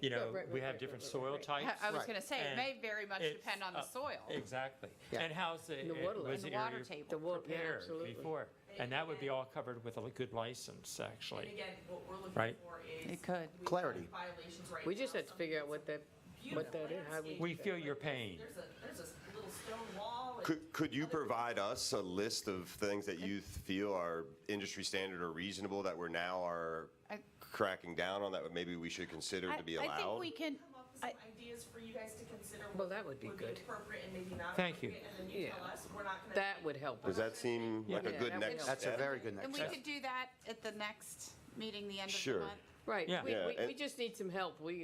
That's all. Yeah. We can make the decision if we have something to work with. Some ideas that you've already said no to Sure. that we're still seeing. And Right. Yeah, we'll call it a common Right. sense Okay. list. Yeah, and Okay. please include Charlie Yeah, in right. that No, you know, discussion. common sense and so. Now, is there anyone from the public that has anything to add to this discussion? I know Dennis is here. Come on up. Come on up, Dennis. No, it's a topic near and dear to my heart. Well, then give us some answers here. I can. Good. And he will. So first of all, thank you. And this is a topic, as Anne Marie has said, has been on the table for a long, long time. It's very controversial. And I guess my question is this only going to be applied to the beach, or is this going to be applied to the entire town? I assume it would be This all is town. citywide. I mean, Yeah. It'd be we've got citywide. this issue I just wanna all make over that clear. town. Sure. And on the beach side, am I correct that most of this is to prevent people from putting things in where people could park, public parking areas? That's not the entirety of it, though. I mean, I think that's part of it, but there are other encroachments in the right-of-way that don't affect parking that are still not Okay. permitted. All right, but, when you look at it from a practical point of view, the property you were talking about with the mulch, that's on Bay Avenue, it faces Bay Avenue, you can't park on Bay Avenue anyway, so you might be more practical when it comes to situations And like those could that. be recommendations that come back, Those which is can come back. X number of feet by intersections or whatever. Those could be recommendations Right, that come. and it could be, I mean, mulch but no planting. I mean, usually when you see mulch, you end up seeing other things. I think that also becomes an issue of how is the mulch being maintained? Right. If it gets into the street, then we've got the street sweepers, and then we've got the pervious streets. Right. And then, I mean, we've had stone, we've got other things that then the city's now maintaining. If we get a bad wind or a bad rain, stuff likes to move into the street. So it's just something we're just trying to, for our entire maintenance as well. So give us some answers, Dennis. Well, I have here a document printed off from the Cooperative Extension, University of Delaware Botanic Gardens, and they call it impermeable and permeable. So impermeable would be where water does go through. Right. So they have impermeable surfaces, asphalt, concrete, traditional stone, brick, or concrete pavers. And then permeable, they have planting beds, mulched beds, gravel, permeable pavers, and turf. So that's a place to start, but that's from the University of Delaware. Just pass it on to us. Pardon? Pass those on to us. I'm sorry, I didn't. Let us have a copy of that when you finish. It's the only one I have. but- Okay, we can make no, when you finish. I mean, I'm sure it's online. Oh, you just Yeah, got it we can- online? We can Okay. get it from UD Cooperative Extension. Okay, good. Make copies. Okay. Make copies. All But right. that's a place to start. Yeah. And I just want to say, when we imply these things, can we do it in a practical manner? Because the letter that went out to Mr. Yatsko said he couldn't do what he wanted to do because it had mulch in it. There was nothing about plantings, it was just mulch. And so we've got to take a look at the whole picture. It's just not a word. Well, that's what we're Well, I trying think to that's do. what we're, that's what we're trying to We've do. been that's what we're tackling- Look, we've been doing this, Carol, for years. Yeah, but see, guess what? We've been doing a lot of stuff for years, but guess what we're addressing now? Those years. I understand. And things have happened over that period of time, so my caution is let's just do this in the practical way and a fair way. Absolutely, that's what we're working on. That's really where I'm And coming from. I think that's the goal here, but Yeah. what's practical to me might not be what's practical Sure. to Candace. So that's where we need some structure on what are Right. the things, Okay. what's on the yes list, what's on the no list, what's on the only with the license list. Right. And on the topic of who takes care of the right-of-way, and if it's the property owner, are we going to do something about where property owners on Cedar Street and the right-of-way, there are trees, there are bushes, they're never Code trimmed? enforcement is addressing that. If you have a specific property, please let me or my staff know. They're in training today, and we It's will on go the out corner and of investigate. Iowa and Cedar. Right. Yep. That has been an issue right now. for years. And that may be one that we end up having to go in and trim. But that one is probably the biggest one I've seen. Because And that I've does had people obstruct that live there, visibility. Live on Iowa complain to me years ago. So, Anyway, we'll start, Yeah. we'll do our best, Dennis. thank you, Thanks. appreciate it. Thank you, Dennis. So- Appreciate it. And I Good think there seeing was a comment that, Melanie, there was a comment that came across on Zoom there, or a question maybe? Me? No, it was yeah, sorry, Dennis. Thank you. And who made the, You can read it behind me. George Terrell?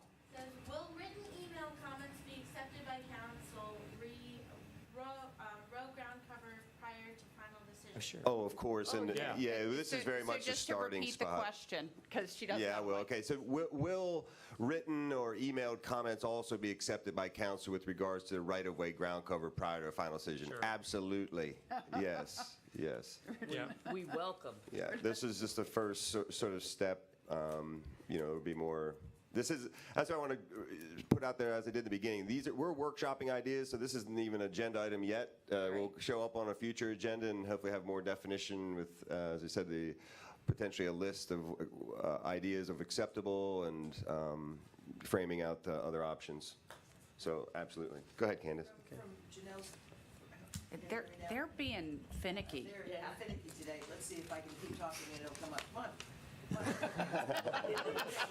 So, one of the things, there we go. One of the things that I took away from your comment, Janelle, was in addition to what materials we allow once we get through all of this, that's the installation. But then the maintenance question also arises from the homeowner's perspective. So where you mentioned that mulch running into the street and then the street sweepers picking it up, et cetera.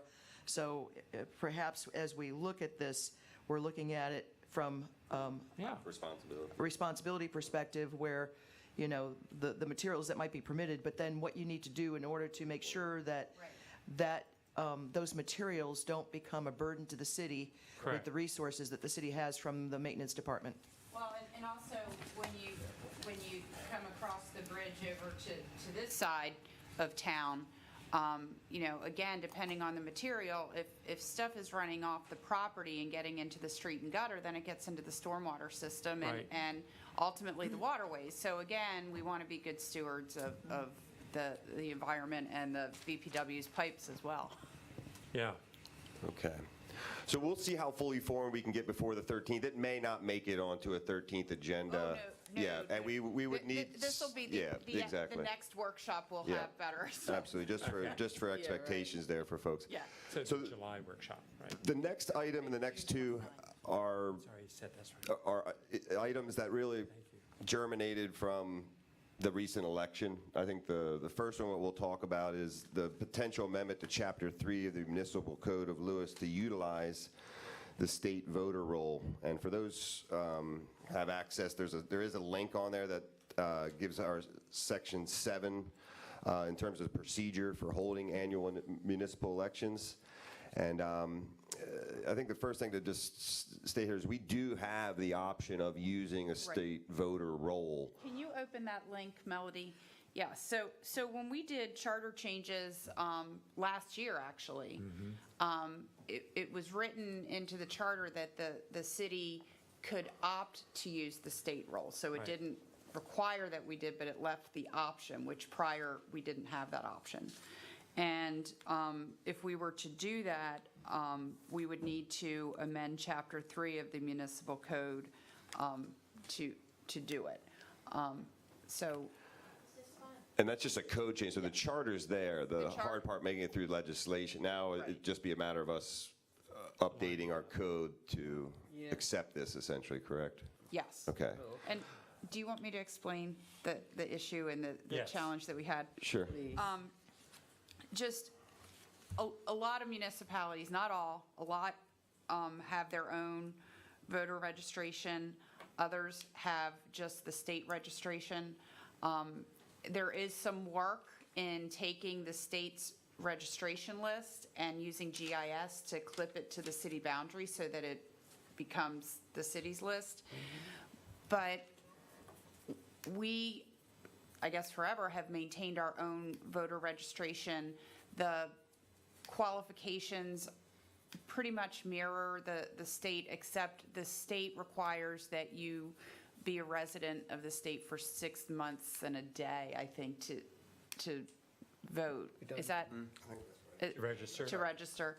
But, you know, so most people, when they move into somewhere, they go and they get their driver's license, they do their voter registration when they get their driver's license. We've tried very hard over the past few years to get the word out that a separate registration is required. We've done email blasts, it's on the website, the Cape Gazette has covered it, we've done ads in the Cape Gazette, and it never fails that people show up on election day and are very upset but I've registered. I registered when I got my license, and it doesn't count. So we have I've only been here for 3 elections, but in each election I know we have turned away voters who live in the city and are not eligible to vote because they didn't register. The other challenge, other than just the time of maintaining the voter registration list, is more and more people are in a gray area. So we had people who claimed to be eligible, but they had Pennsylvania licenses and they just hadn't gotten it changed yet. So then normally what we'll ask is for the utility bill, or we'll look at where their tax bill goes. And for this one, it just still kept going to Pennsylvania. So I asked the question, where do you pay taxes? And they said, oh, Pennsylvania. I said, then you're not eligible to vote. So it almost seems that by us having something separate than what you have to be a Delaware resident, there could be people that are really stretching it that, I mean, I think we catch them, because we require some sort of evidence that that's your primary address. But there seem to be a lot more people that are kind of in that flux. Yeah. Well, I was just going to make the point that this would not, just for clarity, this would still only qualify for people who are on the state voter roll and that were domiciled in the city of Lewes. So this would not, in fact, open it up to not yet, in terms of non-resident voters who are on a Delaware voter roll, just to be clear. Not at all. And I know, so the state, Representative Brian Shoup has introduced legislation that would require all municipalities to use the state voter registration list. The League of Local Governments and SCAT have objected to this legislation, but the way it would work under his proposed legislation is you could still maintain, if the municipality allows non-resident property owners to vote, you can still maintain a separate registration list for those.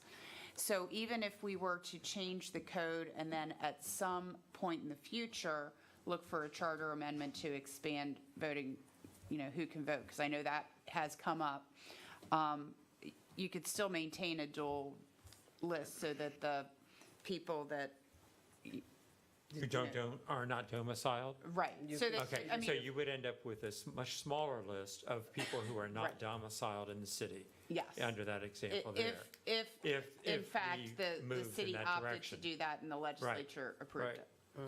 Yeah. Well, first things first, I mean, I can't imagine, I'd be curious and welcome any comments on why we should maintain the status quo the way it currently is. I mean, we're talking right now not from you guys, just from the general public. I mean, we're in an era now where I find it incredibly ironic and bizarre that voting rights has become a huge issue nationally, everywhere, Georgia, other places, and yet we have incredibly restrictive voting policies here. And I would think that it is, at the very, very least, to not require, Delaware voters who live in the city of Lewes having to re-register here, and if for whatever reason they don't vote 2 elections in a row, they get expunged. I mean, that is the policy. That is. And to me, that is, I mean, look, I am all for people voting and taking the responsibility serious. I don't support mail-in ballots and all these other things, and, you know, no voter ID required. To me, that's almost too much, but it seems like it's very restrictive here, and that it seems like a very, Brian Shoup's bill, you know, allowing state-registered voters, us to use that list and overlay it with our residents, seems to me to be a very common sense approach, and much less burden on city staff having to maintain that list. But I don't know. I don't know, Kayla, do you want to speak to that? Because, I mean, there is a lot of time that goes into, Sure. one, I know. cleaning up the list for you haven't voted in 2 years.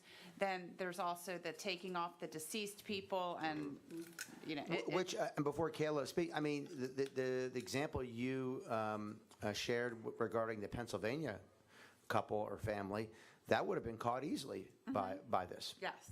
you know. So with switching to the Delaware DMV list would make things a lot easier in the aspect of if we are going to switch, are we still going to maintain, you know, the 2 years, you know, stuff like that. So if it gets switched, it makes it easier without having to send letters when they're coming to the expiration, because I have to send letters to verify that they're deceased. I have to send letters to verify that, you know, haven't voted in the past 2 election. Are you going to re-register? Like, that's money that we could be saving the city by having to send out these letters, and then as well as the headache of the time frame for when they're able to register, as well as, example, the election day, people came in and were very upset with us. And as being part of handling the election, like, what I mean, we advertise everywhere for up until the election, saying when you need to register and such. And sometimes people don't understand because they're not told. So it's kind of like it's a rock and a hard place for staff and the residents. The one thing that I want to be assured of, and reassured repeatedly, is that if we go to the state system, that in fact only people who are domiciled in the city would in fact have the voting franchise. Thank you. Right, You know, and that's how, Thank you for that. as long as it's tied to their address, you have to be domiciled at your residence in Delaware to, right? But if you have if you have a person who has 2 Delaware addresses, Right. you know, how do you determine what is the safeguard to make sure that that person is not claiming domiciliary in 2 different jurisdictions? Because, sorry, go ahead. Well, I mean, the easy answer is that it's illegal to claim domicile in 2 locations, because you can only have 1 domicile. You can have multiple residents, but you can only have 1 domicile. So there is a declaration that has to be made by people who have multiple homes in the state. I thought the issue, though, with the reason the league and others sort of object to this bill is that, for example, when the state gives you the list of eligible voters, they're going to give you the 19958 zip code, and then staff's going to have to get into that and tear that. GIS, and not all municipalities have GIS capability. But then it goes. We do. But then it goes further in that when the candidates say, "Would you give me an updated list of eligible voters?" then you have to go back to the state and say, "Print me a list," and go through the whole thing again. And I heard that's what I heard was kind of the. There's work to it, but again, it's really a simple GIS clipping of the data.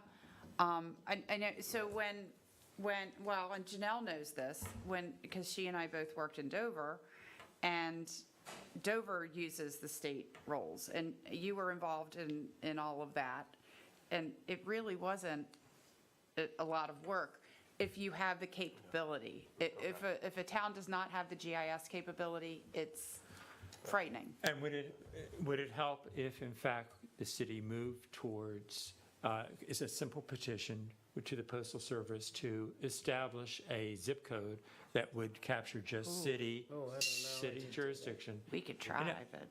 And So that, that would be very helpful, I would think.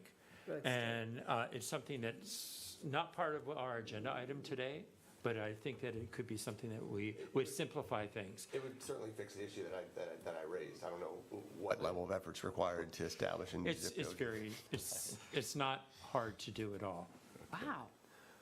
Really? Yeah, I've done the homework. It's very easy to accomplish. Then we'll Okay. sign it to you. Well, as a next step on this, is this one that we would feel comfortable as a council putting on an agenda with someone with this background around how would we maintain the GIS and all that and be prepared to take a next step? Great, so I think the next step, if you're interested, we could pull that background, but also have either Glenn or staff draft the ordinance. I mean, the ordinance would be pretty simple.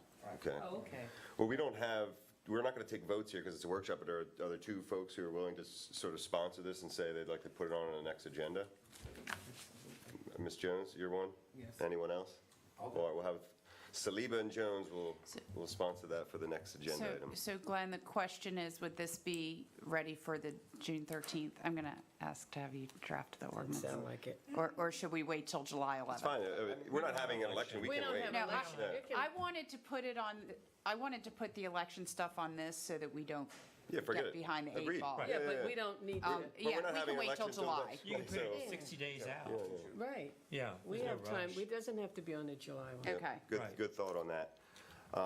Okay. Okay, so the next one then has to do with signs, and I think the Gazette was part of this coverage, but during the campaign there was some attention paid to signs that were temporarily placed in the right of way, and this goes beyond political signs, but also to signs that allow alerting people of events or real estate signs and so on. So we've chosen to look at this as an entirety rather than just look at it from a sense of Right. political signs and try to get some harmony. I guess, Amber, if you could just tell us from a high level, why do we have differences in terms of the lengths that things can be out there? And So really, based on the more recent case law, we shouldn't. Okay. So if we want to call temporary signs,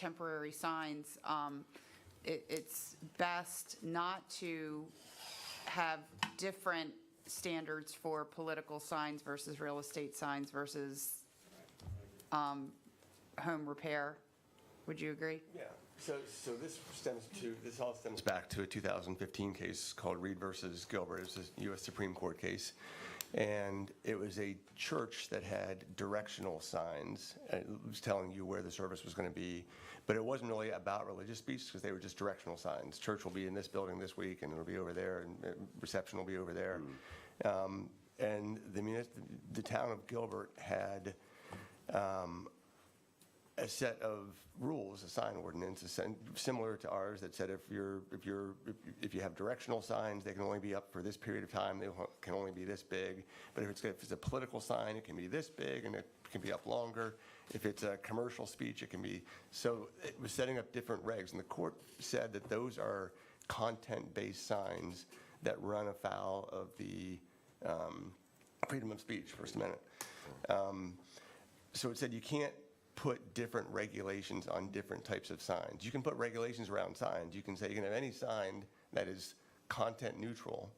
My regulation is going to be content neutral in that all signs cannot be bigger than this, can't have flashing lights, those sorts of things. But You can do it by district or. Right. So But- in but- this case, we're looking at temporary signs that are allowed without permits. Right, that's right. But once you start regulating the content, signs that have signs based upon their content, then. Not commercial speech, political signs. Right, and we have it. We have it now. And we have it. You can do it. You can have content-based regulations, but they have to be narrowly tailored to satisfy a legitimate government interest is the constitutional test. The right way to do it, though, so you don't run afoul of that, is to have a content-neutral sign regulation. So this really, as Mayor Williams suggested, became an issue during the election, largely because real estate signs, when contractors are doing work at a residence, these signs often show up in the right-of-way, and, you know, it's typically more hassle to chase them down than to just ignore them.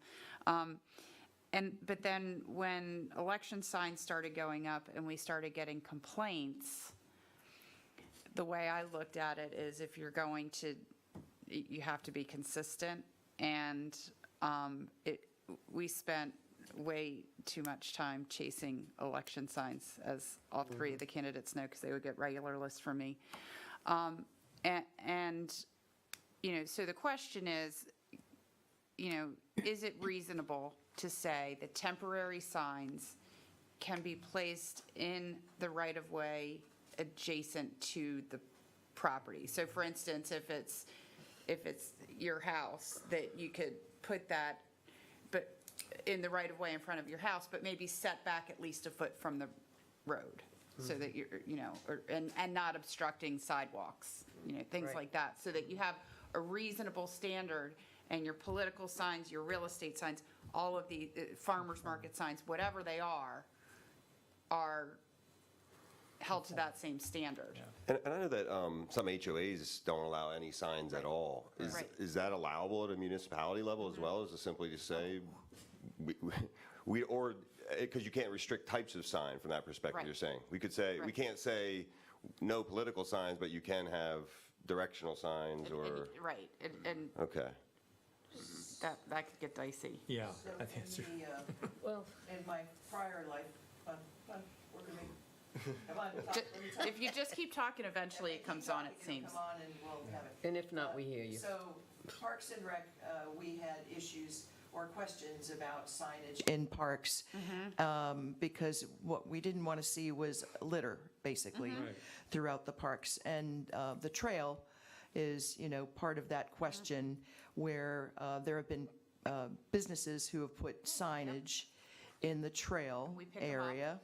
And so, you know, as we consider this question, one of the things that I'd ask us to consider is the question of litter, you know, permitting these kinds of things to occur and then just having it being awash with signs all over the place. So we could clarify that no signs at all are permitted on city parkland. Yeah, but then wouldn't that eliminate even the things like the story times signs and such that go up, like the Overfalls is putting Well, on? they request a permit. Okay. So they actually get a permit for the story times.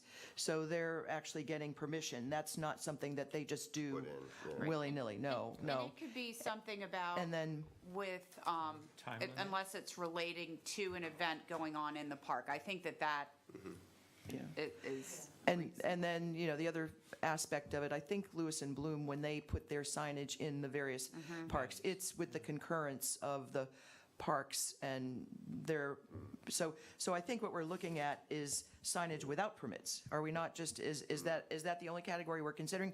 Or are we also looking at signage with permits in this discussion? So my thought is that we should look only at this section for now, because if we were to do Fair enough. an overhaul of the full Yeah. sign regulations, that's a monster. Fair enough. Without So- permits, then. So I will say, and I've added to it, that before spending 5 years here in Lewes, I always used to say that the planner's worst nightmare is sign regulations and parking. And I'm just going to add right-of-way encroachments to that. So there are three things that, in my now, you know, couple of years of experience in the municipal world, are just not fun to deal with, and it's parking, signs, and now encroachments. Oh, I didn't finish reading this, but how does it relate to real estate signs that stay out all the time? Like for rentals and such, yeah. On specifically on the so- corner that's been there since I've been here for the last 14 years. So I don't know, well, that's a different sign. How does that work? So I think that can be dealt with separately. Oh, You're okay. she's talking about when you have a development and it's a big sign. But like the small, I mean, so what I would say with, Actually, I was talking about This- the sign on the corner of Mulberry. oh, like That's the been for there rent. for as long as I could possibly So remember. I How did we think we if work with it, those? if it That's a fixture. has these dimensions, it would be subject to whatever these regulations are. We could put a maximum length of time. That's Right. what I We think too. could Because it's their old say retail. no longer than 90 days. Right, Correct. okay, that's what Right. I'm talking about. Okay. So similarly, could we plan to come back in July to take those as a sort of a package? So what I would say is, if we wanted to do this, that we would bring something back to the workshop, Sounds good. because Okay. it's Let's do that. a little Okay, more yeah. nuanced than Yeah. the election thing. Agreed. Right, All okay. right. So Good. that's good. Before I move on, I neglected to get any comments on E2, which was the voter roll or this topic around signs. So I apologize if there's. Anybody out there? Wait a minute, here's something. Deborah Vaughn's, you want to read that? Did you say? You want me to read it? Yeah, if you can read. Yeah. You want me to read? If you can read it, Tim, that would be good, because Okay, Melody this doesn't is have a from mic. Deborah Evalds. The goal should be to make voting easier and less confusing for voters whose primary residence is in the city of Lewes. The present system is burdensome for staff, archaic, and confusing for voters, especially voters who live outside city limits. But let's see Yeah, 'cause what I else. come It just expecting moved. And don't understand they can't vote in the city of Lewes elections. The request for a different zip code for the city of Lewes is a simple and brilliant solution. Brilliant, she He wanted to said. read that again. Thank you, Read that Deborah. again. Let me read that again, please. And I'm going to have Khalil second that. Well, it did echo, what Khalil was talking about, trying to, in the sense of making it less burdensome. So I appreciate that It's comment, Deborah. cute. If there's any others, put them in. We'll try to address them before we end today. And the last one is really just, again, an initial discussion around a legal. It says legal service options. It's really the legal processes, I think, that we're looking overall. So, with anything that have been in place, you sort of want to look them over with potentially a fresh set of eyes. So it's do we potentially, what I was thinking here is, do we want to examine the potential need as we've grown for in-house? Do we want to look at a need for a city solicitor and a solicitor for planning commission? Because some cities separate out that function. Do we want to have policies around, how we're represented in times of litigation and separating that out for solicitors and such? So that's really what this stems from. It's really just looking at one of our service processes and the idea of maybe whether we have a working group that looks at this or a group of council members. I'd leave it that open. Yeah, I'd be happy to participate and discuss, legal services as well as other services as well, and how we want to address them in the future. I don't think, at least my initial reaction is an ad hoc committee formed with members of council and citizens is necessary for something like this. I don't either. I would think that this is something we can all do internally, and, using best practices and other processes that other municipalities use, and can better understand how we deal with our, again, it mentions legal services here, but I would think also engineering services and things like that as well. But, I don't want to get away from our agenda, so with regards to our legal options and how we want to treat that, I think we can do that. At least my opinion is do it internally. I totally agree with the internal aspect of it. To volunteer to work with Khalil. There you go. The new person has to volunteer for something, otherwise you get volunteered. That's right. It was coming. I didn't realize I'd Well, volunteered, but I guess I'm in too. Are you willing to do that? Because otherwise, I'll be happy to step up and work with Candace on this issue. I'm happy to do it. Yeah. If the two of them are working, is that a committee or is it? Of course it is. It's effectively a committee. That's what bothers me. Yeah, So we have it to is, which is advertise subject to what we're, FOIA and all FOIA, all of that that. stuff. Okay. So now, one of you could be appointed and choose to work with somebody else, and so long as you don't formalize it as the committee, then you put one person in part, and they can consult with any of you, and that would not require all the FOIA. I could be his research assistant. Well, okay. I guess that would be the benefit. The other thing to consider would be is if we stepped away from keeping it in-house, but opened it up to bringing people in from the community and just had one person from council, then then you don't have that. But that's still, that's an ad hoc, wait, that committee doesn't need to report on anything and? If you're establishing a committee, you have Right, to go if you're- through all the notices and all that for Yeah. FOIA. Well, but you would not have two council people present But if you that. establish a committee, you have to go into FOIA. Right, so even if there's not a council person. That's right. If you designate a body of You people, still have it's a to do- public body. Right. Yeah.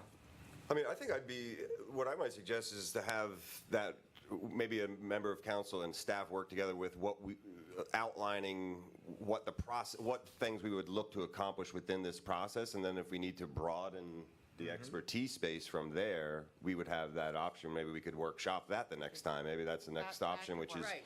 you've come back, here are some initial recommendations that we make, and then if we need to broaden that or look in more detail at, say, a policy document or more drastic changes, we can pivot. Do you want me to just to give a rundown for the few people who are still left on what we do now? Yeah, that's helpful. Yeah, that would be helpful to the community, for sure. Yep. So obviously Glenn's the solicitor, so the bulk of our legal work is with Glenn.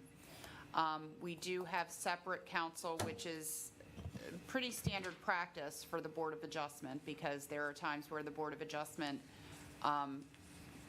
maybe, the city and the board may be either opposing parties, or the board may be adjudicating a city decision. I mean, on that one, oftentimes, I'll work with city staff on an issue that then gets appealed to the Board of Adjustment. So I obviously can't represent the Board of Adjustment when I've represented the city that the appeal is being taken from. Right. Glenn, can you talk to, you work with Rehoboth as well, and they have recently made a planning commission specific solicitor. Could you talk through what was the thought process there? Yeah, so similar circumstances. So what really probably inspired it, there were a couple of cases, but the most recent one was the Clear Space case, where I'd worked with the Planning Commission through that application process. The Planning Commission ultimately approved the Clear Space application, but then a group of citizens appealed that approval to the city commissioners, and that's the process it works. How it works in Rehoboth is that the city commissioners have appellate review of planning commission decisions, because the planning commission's final there, unlike here in Lewes, where the planning commission makes a recommendation and then you make the final decision. In Rehoboth, the planning commission is final, so appeals from their decisions go to the city councilors, to the commissioners. So when that appeal came into the city commissioners, I couldn't represent the city commissioners as their city solicitor, because I had represented the planning commission below on their decision.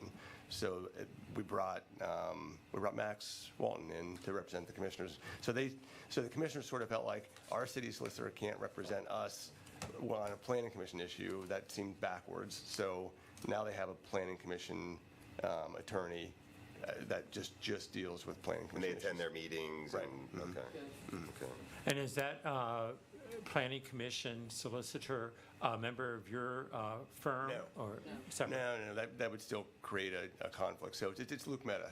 Okay. Yeah, outside, Okay. not with my firm. Thank you. And then the other counsel we have is, we have Stephanie Ballard, who advises us on police-related issues, because she's got a lot of experience there, and she's been working with us on our police negotiations.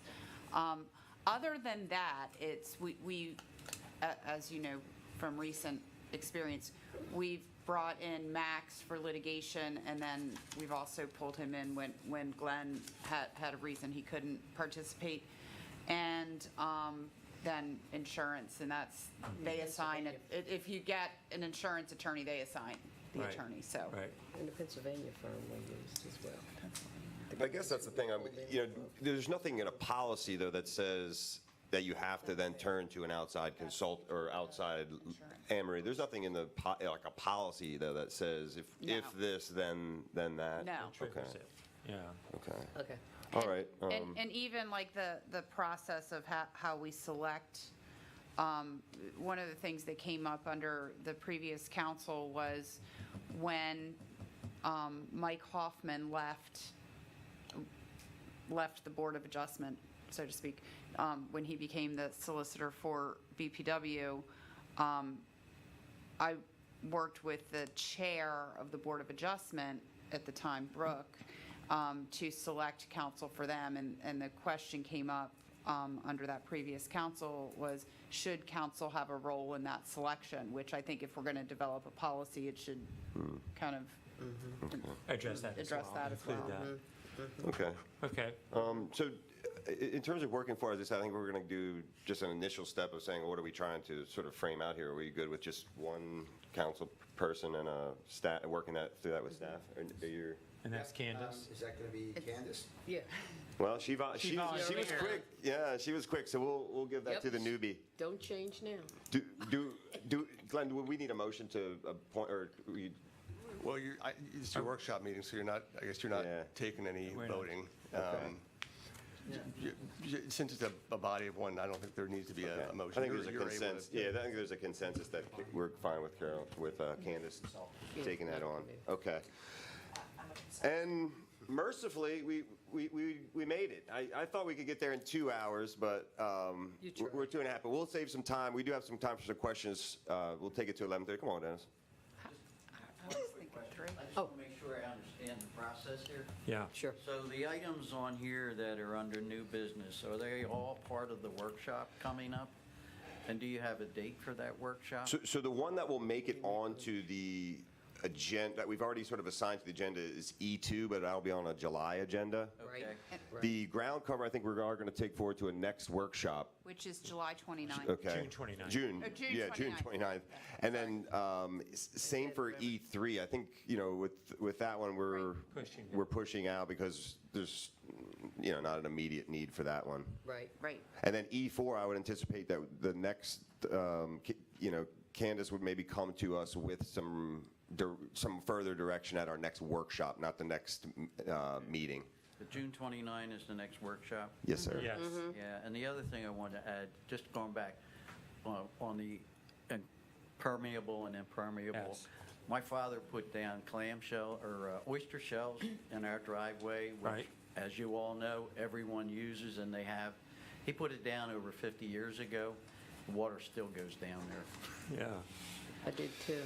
And Thank you, Dennis. just to clarify, in terms of consistency of this meeting, because it's been we obviously will continue to advertise it, but can you refresh my memory? Is it a Wednesday? It's the second Wednesday? Okay.